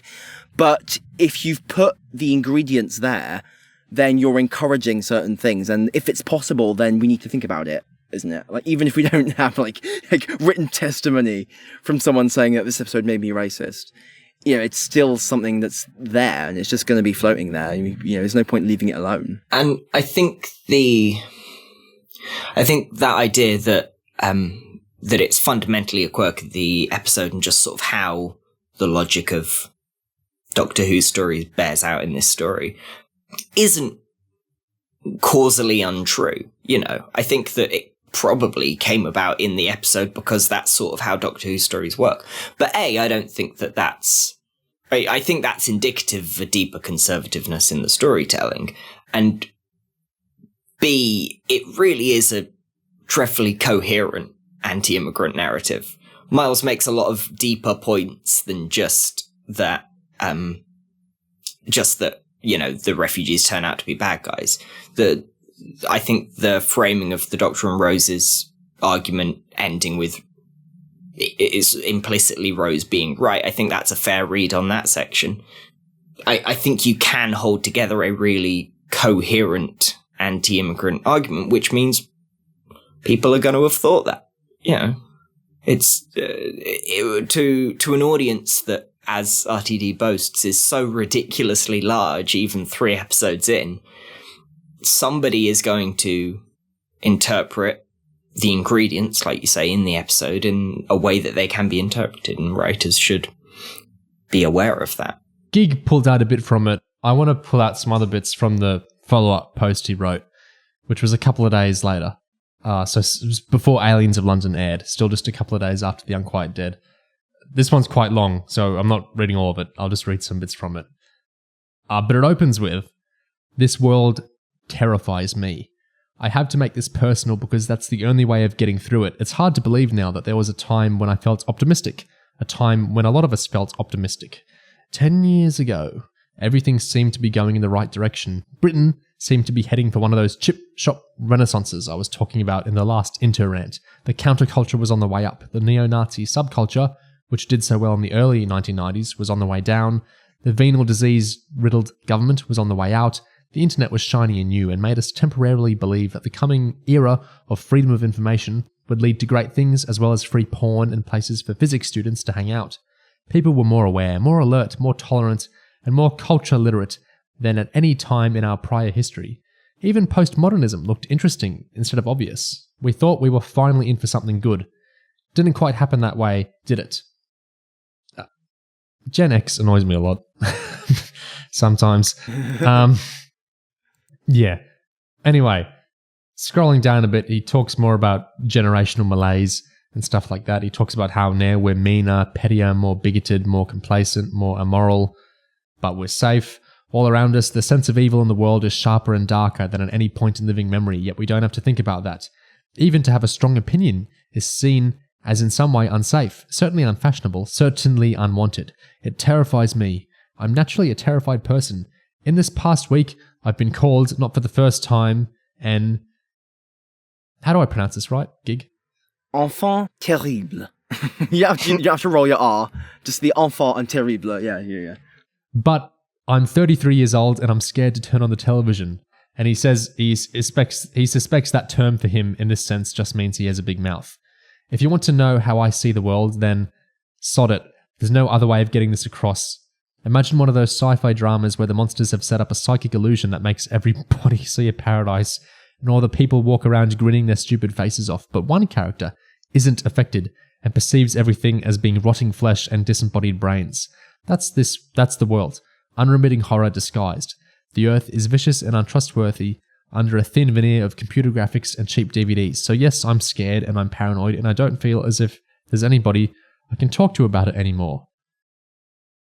As an opening to like a Doctor Who related kind of post, I mean that's he's straight away in there with this is incredibly personal. I mean, I love this whole piece of writing that he does here because it's such a window into his head and it's such a deeply emotive and kind of personal just expression of like the alienation he feels and just the horror he feels at just like both the world and just the society surrounding him and just everything in general. It's kind of solid. Could you accuse it of being solipsist? Is that where you're thinking? Yeah, that I find that a bit Certainly that whole opening where like, oh, everything seemed good in 1995. And it's like, you can clearly see that like a potentially chauvinistic perspective there. Because obviously there are a lot of people in the world for whom things didn't seem like they were on the up and up in 1995. Including, like, you can bring it into the refugee thing. And it's, yeah. Yeah. Anyway, he says, this brings us to the night of Saturday, the 9th of April, 2005. The night that Doctor Who became as terrible and as terrifying as everything else in the world. Though not for the traditional rear of furniture reasons. At least the walking corpse makes a proper screaming sound this time. This is bad in the bad way. I can't explain in any meaningful sense exactly what happened to me on the night of the Unquiet Dead, or the talons of Kilroy Silk, as I now tend to think of it. I think it's the principle of the figurehead means more than the crew. You can hear about millions dying of plague or famine, and you only accept it as a bad thing in a statistical sense. But when you hear about American soldiers shooting dead a rare tiger in Baghdad Zoo, then it comes a damn sight closer to making you cry. However appalling the world now seems, the sheer sense of betrayal in watching it happen to something you grew up with? No, I'll come to that. Since I posted the first review of The Unquiet Dead, it's been suggested that it was written with some kind of personal agenda in mind. It's been implied that this was a willful, finely honed attack, probably with an ulterior motive. Parentheses. Why do people always assume I've got ulterior motives? I never have ulterior motives. That's my whole problem. If I were capable of guile, then I'd be the one writing television programs by now. Or more probably, living in a villa in the south of France and running an internet. Anyway. That's very insightful. I may have forgotten that on the internet, things work in terms of clicks, counter-clicks, e-diplomacy, and rabble-rousing.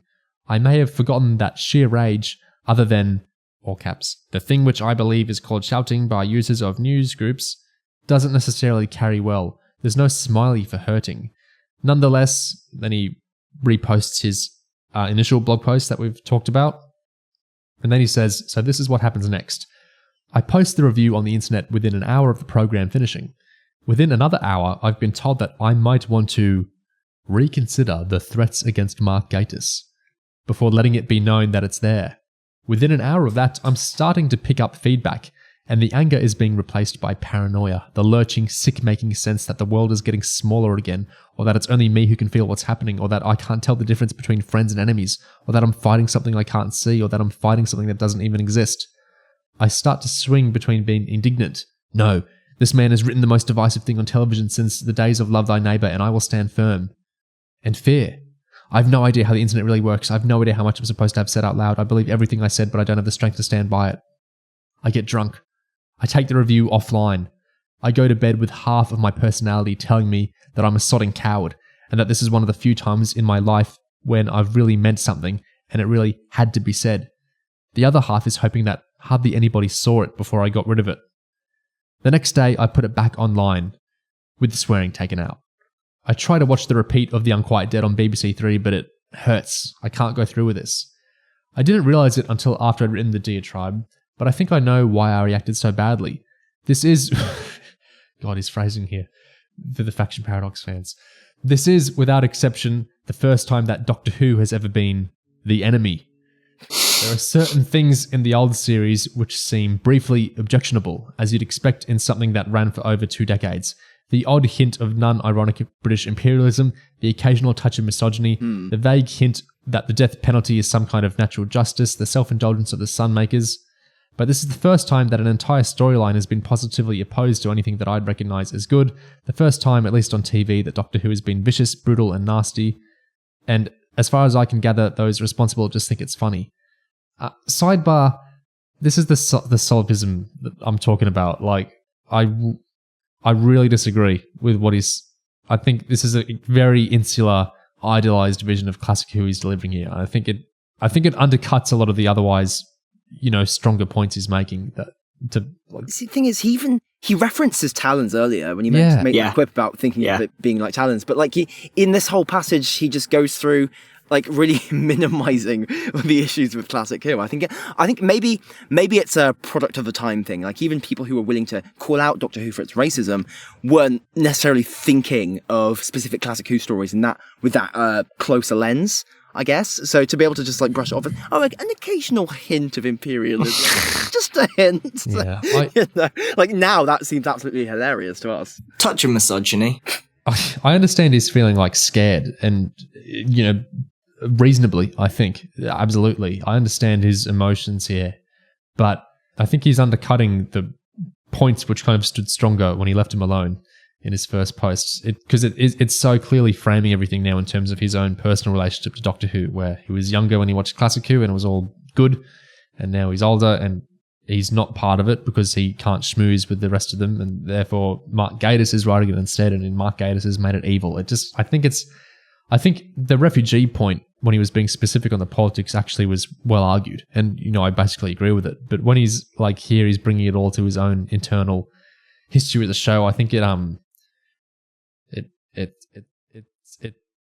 I feel sad for him here, which I don't think is a great strengthening of the political savaging. The thing about his earlier kind of they live analogy, where only one person can see through the brainwashing and see the real horror of the world. I think a lot of people probably feel that way about British culture being just a thinly veiled disguise for absolute plunder and colonial horrors and all sorts of things. I mean, that's not particularly inaccurate fundamentally. But I think that sense of isolation, of being the only one who can see through the illusion, it makes you feel isolated, scared, paranoid. It's a horrible thing to feel, I think. And fundamentally, obviously, no one is actually the only person who can see through it. Yeah. But the feeling that you are the only person is just fundamentally makes you feel awful. I won't read all the next paragraph, but it connects to loads of stuff we've been saying. He says, I realised that I had to say what I said, because why? Because evil must be fought? Maybe not.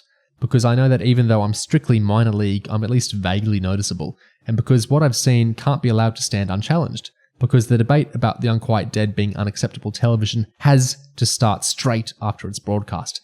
This isn't a small point. This isn't a telehistorical footnote that can be glossed over easily. When they write the definitive textbook on 21st century Doctor Who, blah, blah, blah, then let them write this. For the next 2 days after The Unquiet Dead was transmitted, the top story on the news was the immigration issue, with the Daily Mail running a front-page headline about a secret government conspiracy to allow illegal immigrants to disappear into British society unnoticed. Blah, blah, blah. In Britain, April 2005, it's the only issue there is. And I think that's a good point. I think that's, back to the cultural context. I think that's a very good point. Yeah, so that kind of point of view where viewing Doctor Who stories in terms of what is happening in the real world at the time it aired, it maybe wasn't that popular at the time, but it's certainly become more popular since. Yeah. Yeah. For reasons. It's one of the ways I've been thinking the whole time about Kablam, and we've not mentioned it. But in the same way that Kablam hits that note of corporate worship, specifically in the context of horror stories coming out of warehouses, of the company for which Kablam is a direct parallel. That idea that what's in the news right now informs what the audience watching right now are going to be thinking when they see your episode, and when you defend a system that is in the news every day, the effect is worse than if you were making some negative political point out of that context. It's a particularly important issue when it's the headline for the next several days afterwards. And it's that cultural feedback loop like Gig was talking about, where it reproduces part of the culture and then it swims back into the culture, which I think is Miles taking the show seriously as part of the culture rather than just treating it as, a silly old resuscitation of the idealized show that they all loved as kids. In the very non-idealized life of Miles at this point, he says, "Back to Sunday evening, I've convinced myself that I was right." Then he goes into his emails, his inbox is flooded, he gets scared because some of the emails look angry, some of them look as if they're carrying letter bombs. He thinks he's not strong enough for this fight. He thinks he's a * moralist. He's terrified to open his emails.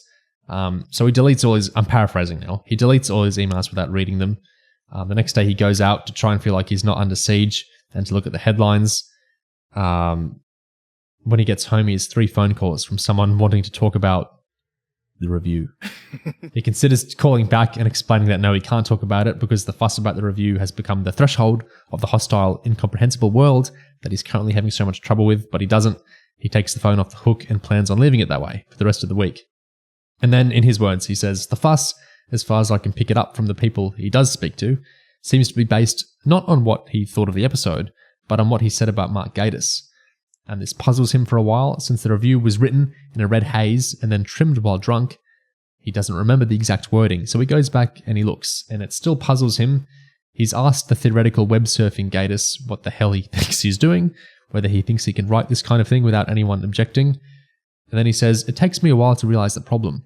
I've been writing on the internet in the same way I'd normally talk to people, and that includes people who've pissed me off.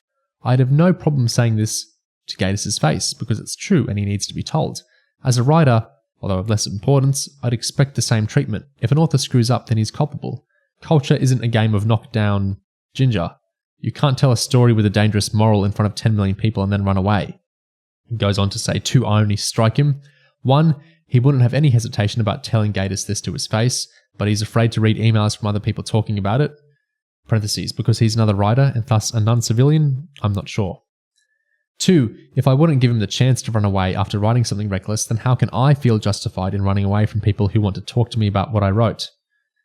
It's kind of difficult to talk about this without psychoanalyzing, because he's psychoanalyzing himself at this point. It feels like a live feed of everything that was kind of happening to him. It's just emotionally. On a stream of consciousness. He says, "I open the next few emails that I get, but they're mostly from people agreeing from him. One old acquaintance tells him his reaction to the episode, and he wants to know if he can be introduced to Mark Gatiss and whether he can shake Gatiss's hand to congratulate the writer for telling it like it is in a fake British National Party thug voice, and then ask, when are you going to have a go at those bloody gays as well?" And this makes Lawrence Miles laugh. Then Miles gets an email from his publisher. The publisher tells him to shut up because he's damaging future sales of About Time. About Time are those these great books Miles at least did the first couple with another writer, Tat Wood, where they go through each episode of Doctor Who and they go through all like the kind of databasey type of book stuff about it, but they also put in all these really intriguing little mini essays about the show and everything. They're really interesting reads. I wish Miles had done all of them, not just the first couple. Anyway, he says his publisher also tells him that one of the American error checkers has removed himself from the About Time project and asked for his name to be taken off the credits because he doesn't want to be associated with someone capable of making slanderous aspersions. The indignant half of Loz wants to point out that it isn't sure it wants to be associated with Doctor Who at all anymore, especially when it glances at the TV and sees Michael Howard telling the world that Tony Blair has been letting evil terrorists into the country on the sly. The scared half of Loz, on the other hand, wonders how many more people it can hurt. This is the point at which half of me starts crying, largely the outside. This is This has been happening a lot recently, though it's been a while since it's been caused by anything quite so selfish. He thinks it's ridiculous that an episode of Doctor Who has set all this off. He talks about how he's recently been diagnosed as schizophrenic. He bets people that used to call him Mad Larry at the Fitzroy Tavern are feeling stupid now. He talks more about his diagnosis. He starts thinking about Lord Byron. Starts thinking about how he's half an outspoken idealist, but half a frightened neurotic virgin in the equivocation with Byron that he's doing with himself. He says, I wish I didn't have a conscience. I wish I didn't care about anyone, or at least I wish I only cared about people in theory so I could get on with the job of being a zealot without having to think about the looks in other people's eyes when they get caught in the crossfire. Talks more about ways he wishes he was different. Talks about his body. The email from my publisher includes the words, even if you retracted, and I wonder if this is a thinly veiled suggestion, but I can't back down from this, I can't. Either I regret nothing or I have to regret even caring. Well, maybe I can regret one detail. Maybe I should have included a "it doesn't even look deliberate" clause. Even those who've agreed with me have said something along the lines of, mind you, I don't think Gatiss is actually a racist, as if it needed to be said. I'm fairly sure Gatiss isn't. I'm fairly sure it was just careless, sloppy thinking, his usual habit of making everything in the universe as unpleasant as possible, but this time missing the fairly bleeding obvious subtext of what he was writing. He was thoughtless. And then he talks about how that's not uncommon for people to be thoughtless writing, but, like Gig quoted, the episode can only be read right here and right now as party, politically nasty. Writers have a duty to get this kind of thing right, no excuses. It goes on for quite a while longer, doesn't it? Yeah, I don't even know how to characterize it. It is a blog post, isn't it? This isn't a review. This is truly a blog. He talks about why didn't RTD notice the problem. He talks about time in the Rani. He talks about... So what's the... what? Well, he says, blah, blah, blah. In terms of drama, this works as dynamic. It guarantees that a certain amount of fear and anxiety will always be there, which... What guarantees it? I think he's talk about how the nature of Doctor Who is that it envisions the universe as a place steeped in death, where things are inherently untrustworthy, people are corrupt, there's lots of, cloak and dagger and suspicion, and people are dangerous, right? And that's the dynamic that generates, drama, anxiety, fear, but also leads to, subtext like this. And he says it at least saves us from a repeat of Time in the Rani, which is a story which doesn't have much in the way of, a dynamic to it at all. Okay. And that Davies has no problem with the idea of outsiders all being evil, and Gatiss has always been obsessed with horror and death. So that's, how this stuff is mixed. In Loz's words, yes, I should have put I know he's not a Nazi, but somewhere in the review, but then as far as I'm concerned, an irresponsible writer is a bad enough thing to be. Saying he just didn't think what he was doing doesn't make him look much better. The result is a bunch of people asking if he's, a personal vendetta with Gatiss and if he's looking for a fight. He says, I've never met Gatiss, and he liked some of his previous work, and he was ambivalent with some other of his previous work. Publisher says it sounds like Loz is calling out Gatiss. Well, of course I am. Isn't that what writers are supposed to do? William S. Burroughs and his mates were at each other's throats all the time, haranguing each other about their duties to the written word. That's how it's meant to work, I'm sure. And he starts getting angry again. Someone's done a bad thing, has done a bad thing to the TV psyche of the nation and done a bad thing to Doctor Who, and so Loz has a right to talk about that. Yet people are objecting to it. No. You can't deny your responsibilities. You can't spread dirt and then claim to be sacrosanct. This man has made 10 million people listen and then delivered a hateful message, just like at school when they told you in assembly that you shouldn't complain when things aren't fair because life isn't fair. Loz talks, more about being embittered and feeling this is unjustified. He's trying not to think of the end of Genesis of the Daleks. If Gatiss wanted pity, then he shouldn't have written script about pity being a weakness. Blah, blah, blah. Russell T Davies. Later in the evening, he watches a documentary about the Industrial Revolution. He says that no one knows why the printing press only became popular in the contented Muslim world 300 years after it took Christian Europe by storm. But perhaps it was the nature of the religious life. What is he talking about? He's kind of going in circles at this point in the post, I think. Yeah. So he's talking about the printing press and the Islamic world and talking about abuse in his inbox. The world terrifies me. This is the ending. But all of us are safe and all of us are protected. So when we're scared, we can only be scared of the things that are closest to hand. This is like what I was talking about earlier. How Doctor Who can kind of be symbolic for larger issues, I think. He says, we're meaner, pettier, more bigoted, more complacent, more self-absorbed and more amoral than ever before. I'm reminded of H.G. Wells, who, depressed after World War II, wrote a book in which he claimed that his depression proved the entire universe to be coming apart at the seams. More and more of us are that self-obsessed, now that well prepared to write our own neuroses over the face of the world. I know I am, God help me, and in my world, even Doctor Who is the enemy this week. You know, it only just occurred to me, I've described the real world in exactly the same way that Russell T Davies describes the Doctor Who one, and I object to what's been done to the Doctor Who one because it's just like the real one. How awkward. And that's the end of Lawrence Miles's posts on the Unquiet Dead. It's quite a ride, that one. Yes.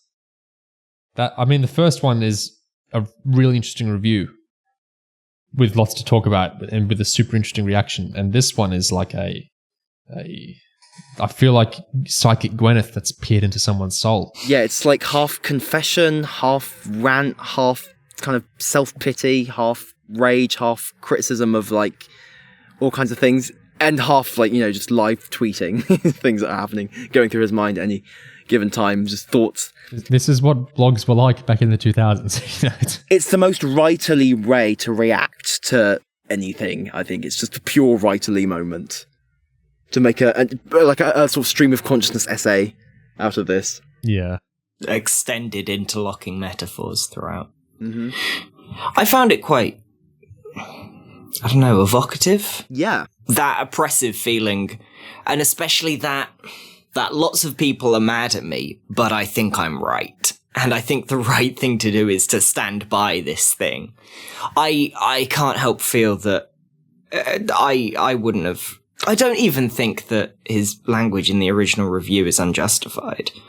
I wouldn't have personally phrased a lot of what he wrote like he did, and there's a lot of words I wouldn't use especially. I mean, the worst thing he says in the original post about Gatiss is thoughtless half-wit, right? And so, I mean, But that was a changed version, yeah. Obviously, it gets very intense when it comes to... Yeah, I know that was a revised version after whatever he put like originally and then backspaced, a bit later. But nonetheless, in terms of what he actually published, he doesn't... I mean, half-wit is a quite unpleasant name to call someone, and that's an insult. It's based on, ideas of just making out that someone's stupid, which I think is nuanced difference from just calling him thoughtless. But, so that's pretty mean. But, in terms of, it's not like he threatened to burn Gatiss's house down or anything, And the focus of the original is very much on the text. And reading it, I find it hard to accept in good faith that people really thought Miles was calling Gatiss a racist. Because that's just not in the review. He doesn't say that. That doesn't come across. He talks specifically about the show as a cultural force. I think good faith is a good way to think about it. I think a lot of the responses to this were probably in extreme bad faith. Because I think, you see how people react to any call out of racism now. Just magnify that by how people would have reacted in 2005. Yeah. I think it's worth looking at what his collaborator Tat Wood eventually wrote about the Unquiet Dead. So by the time the About Time books, which in the era that Loz was co-writing them, were covering Classic Who, by the time they circled around to New Who, the book on Series 1 and 2 is just by Tat Wood. It's not by Lawrence Miles anymore.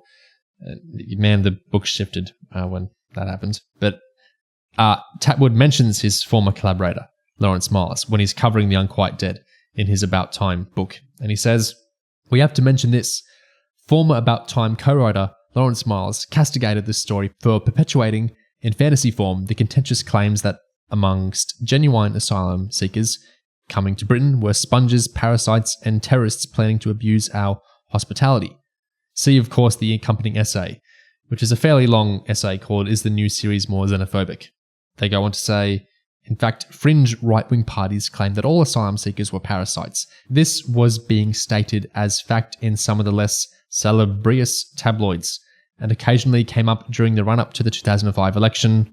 It talks about how the Tories thought they could regain support by campaigning on those sort of issues. Moreover, the story requires the Doctor's human instincts to be the means by which the fiendish foreigners trick him into letting them play dirty. supporters of Gatiss fell over themselves to deny that this was the intent of the script, and claimed that he was entirely innocent of any such foul thoughts. This was 5 years before he wrote a story in which Winston Churchill was presented as a sweet, lovable old rogue, completely incapable of firebombing Dresden or exacerbating a preventable famine that killed 3 million in 1943, to say nothing of what he got up to as Home Secretary.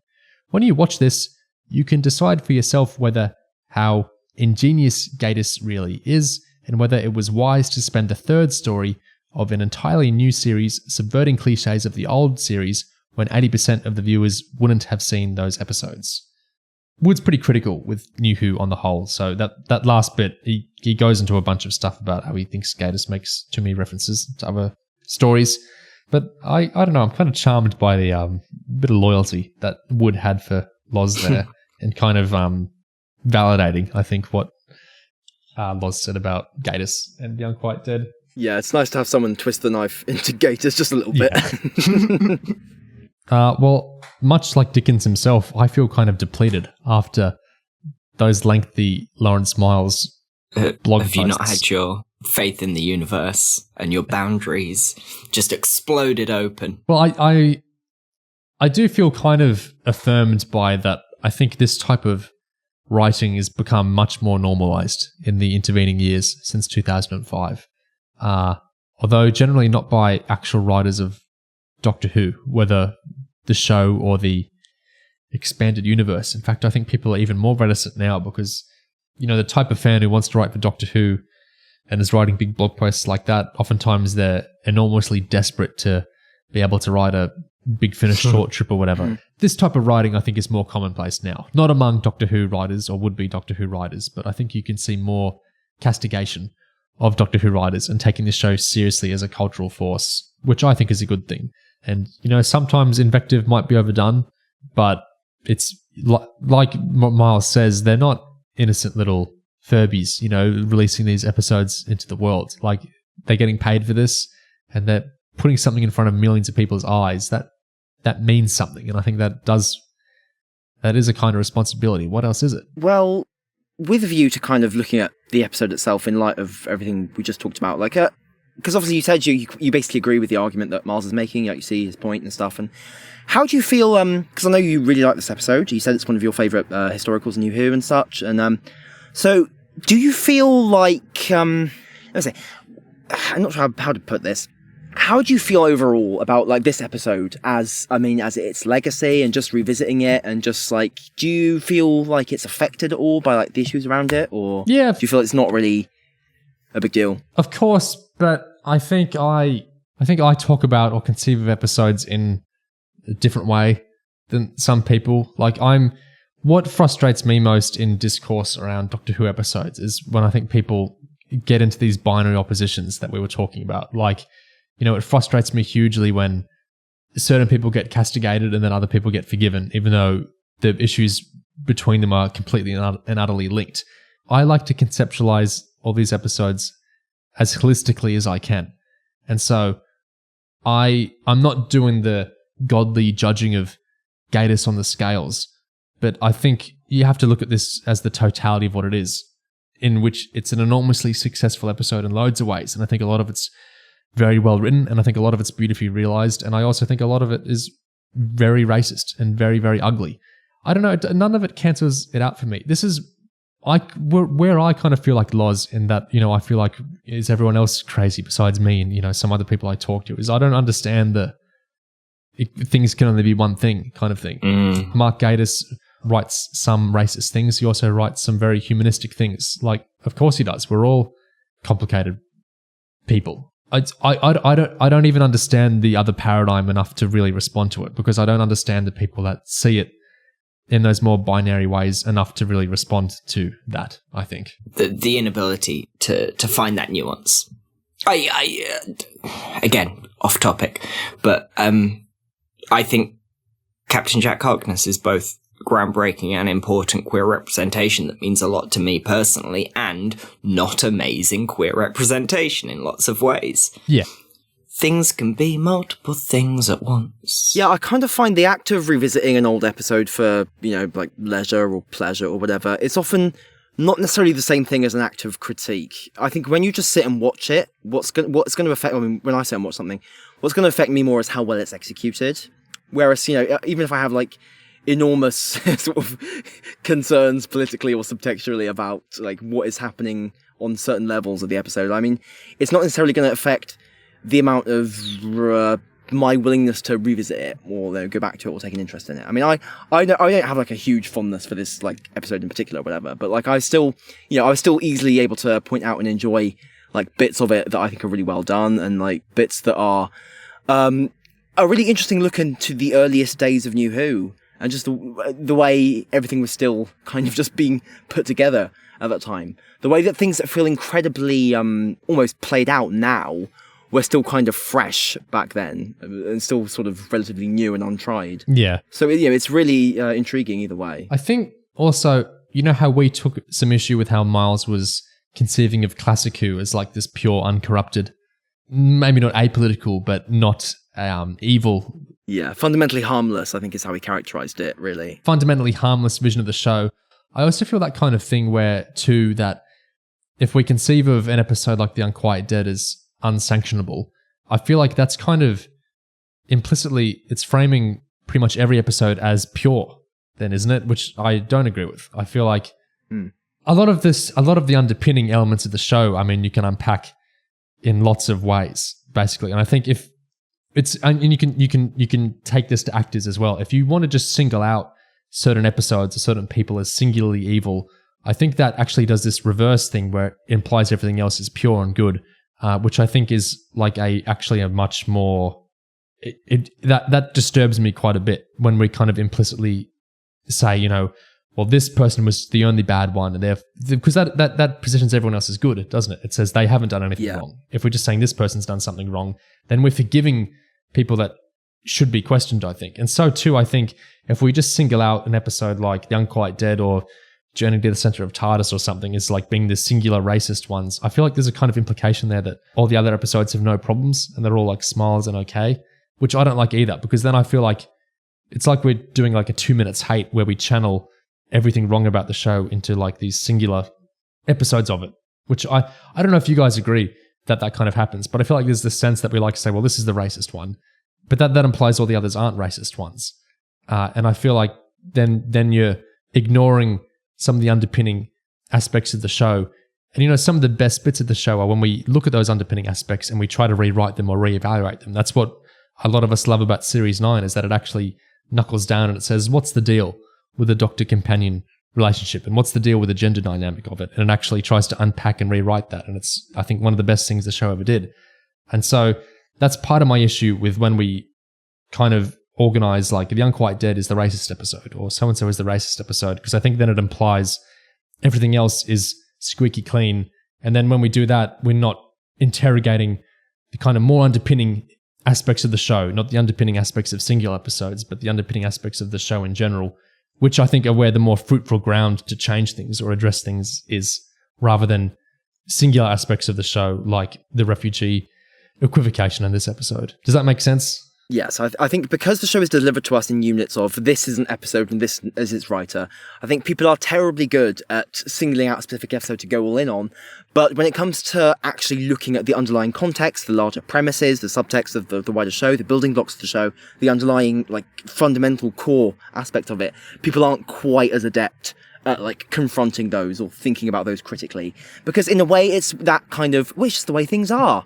It's that kind of effect. It's like when people are so used to things working one way, they don't want to really sort of dig into it. And I think with Miles and RTD, some of their biggest successes are when they said, well, the show doesn't have to be this way. There's no reason the show has to continue being a certain way. What if we imagined a new way that the show could be? And that, led to enormous creative success, and in RTD's case, commercial success. So I think every way you slice it, there's always gains to be had by not just taking elements of the show as that's the way it is, so that's the way we continue it. And the aberrations are the aberrations, and they're the sole aberrations, and we condemn them, and then we move on. I think there's enormous potential to look at the more consistent aspects of the show and say, well, what's going on here? Can we do this differently? Is it worth at least questioning how it's done or playing around with doing it different ways? Even something like the Time War, which isn't like a social element, but that comes out of that. doesn't it? What if we conceived of the show in a different way? What would Lawrence Mars think of Refugee from the Planet Skaro? Chibnall's resolution. Oh, God.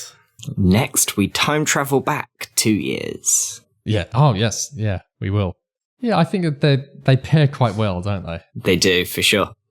Cheese and wine. And that rounds out our discussion for The Unquiet Dead. We have another Christmassy December discussion to come soon, the week after this. And that one pairs quite fittingly with this one. But in the meantime, happy December. Please fire away with any of your comments and thoughts on The Unquiet Dead or anything else we touched on here. Stuff in The Unquiet Dead, stuff outside the episode, anything we did or did not talk about, whatever is on your mind. We always eagerly read the comments, so spread that December cheer. And thank you very much for listening.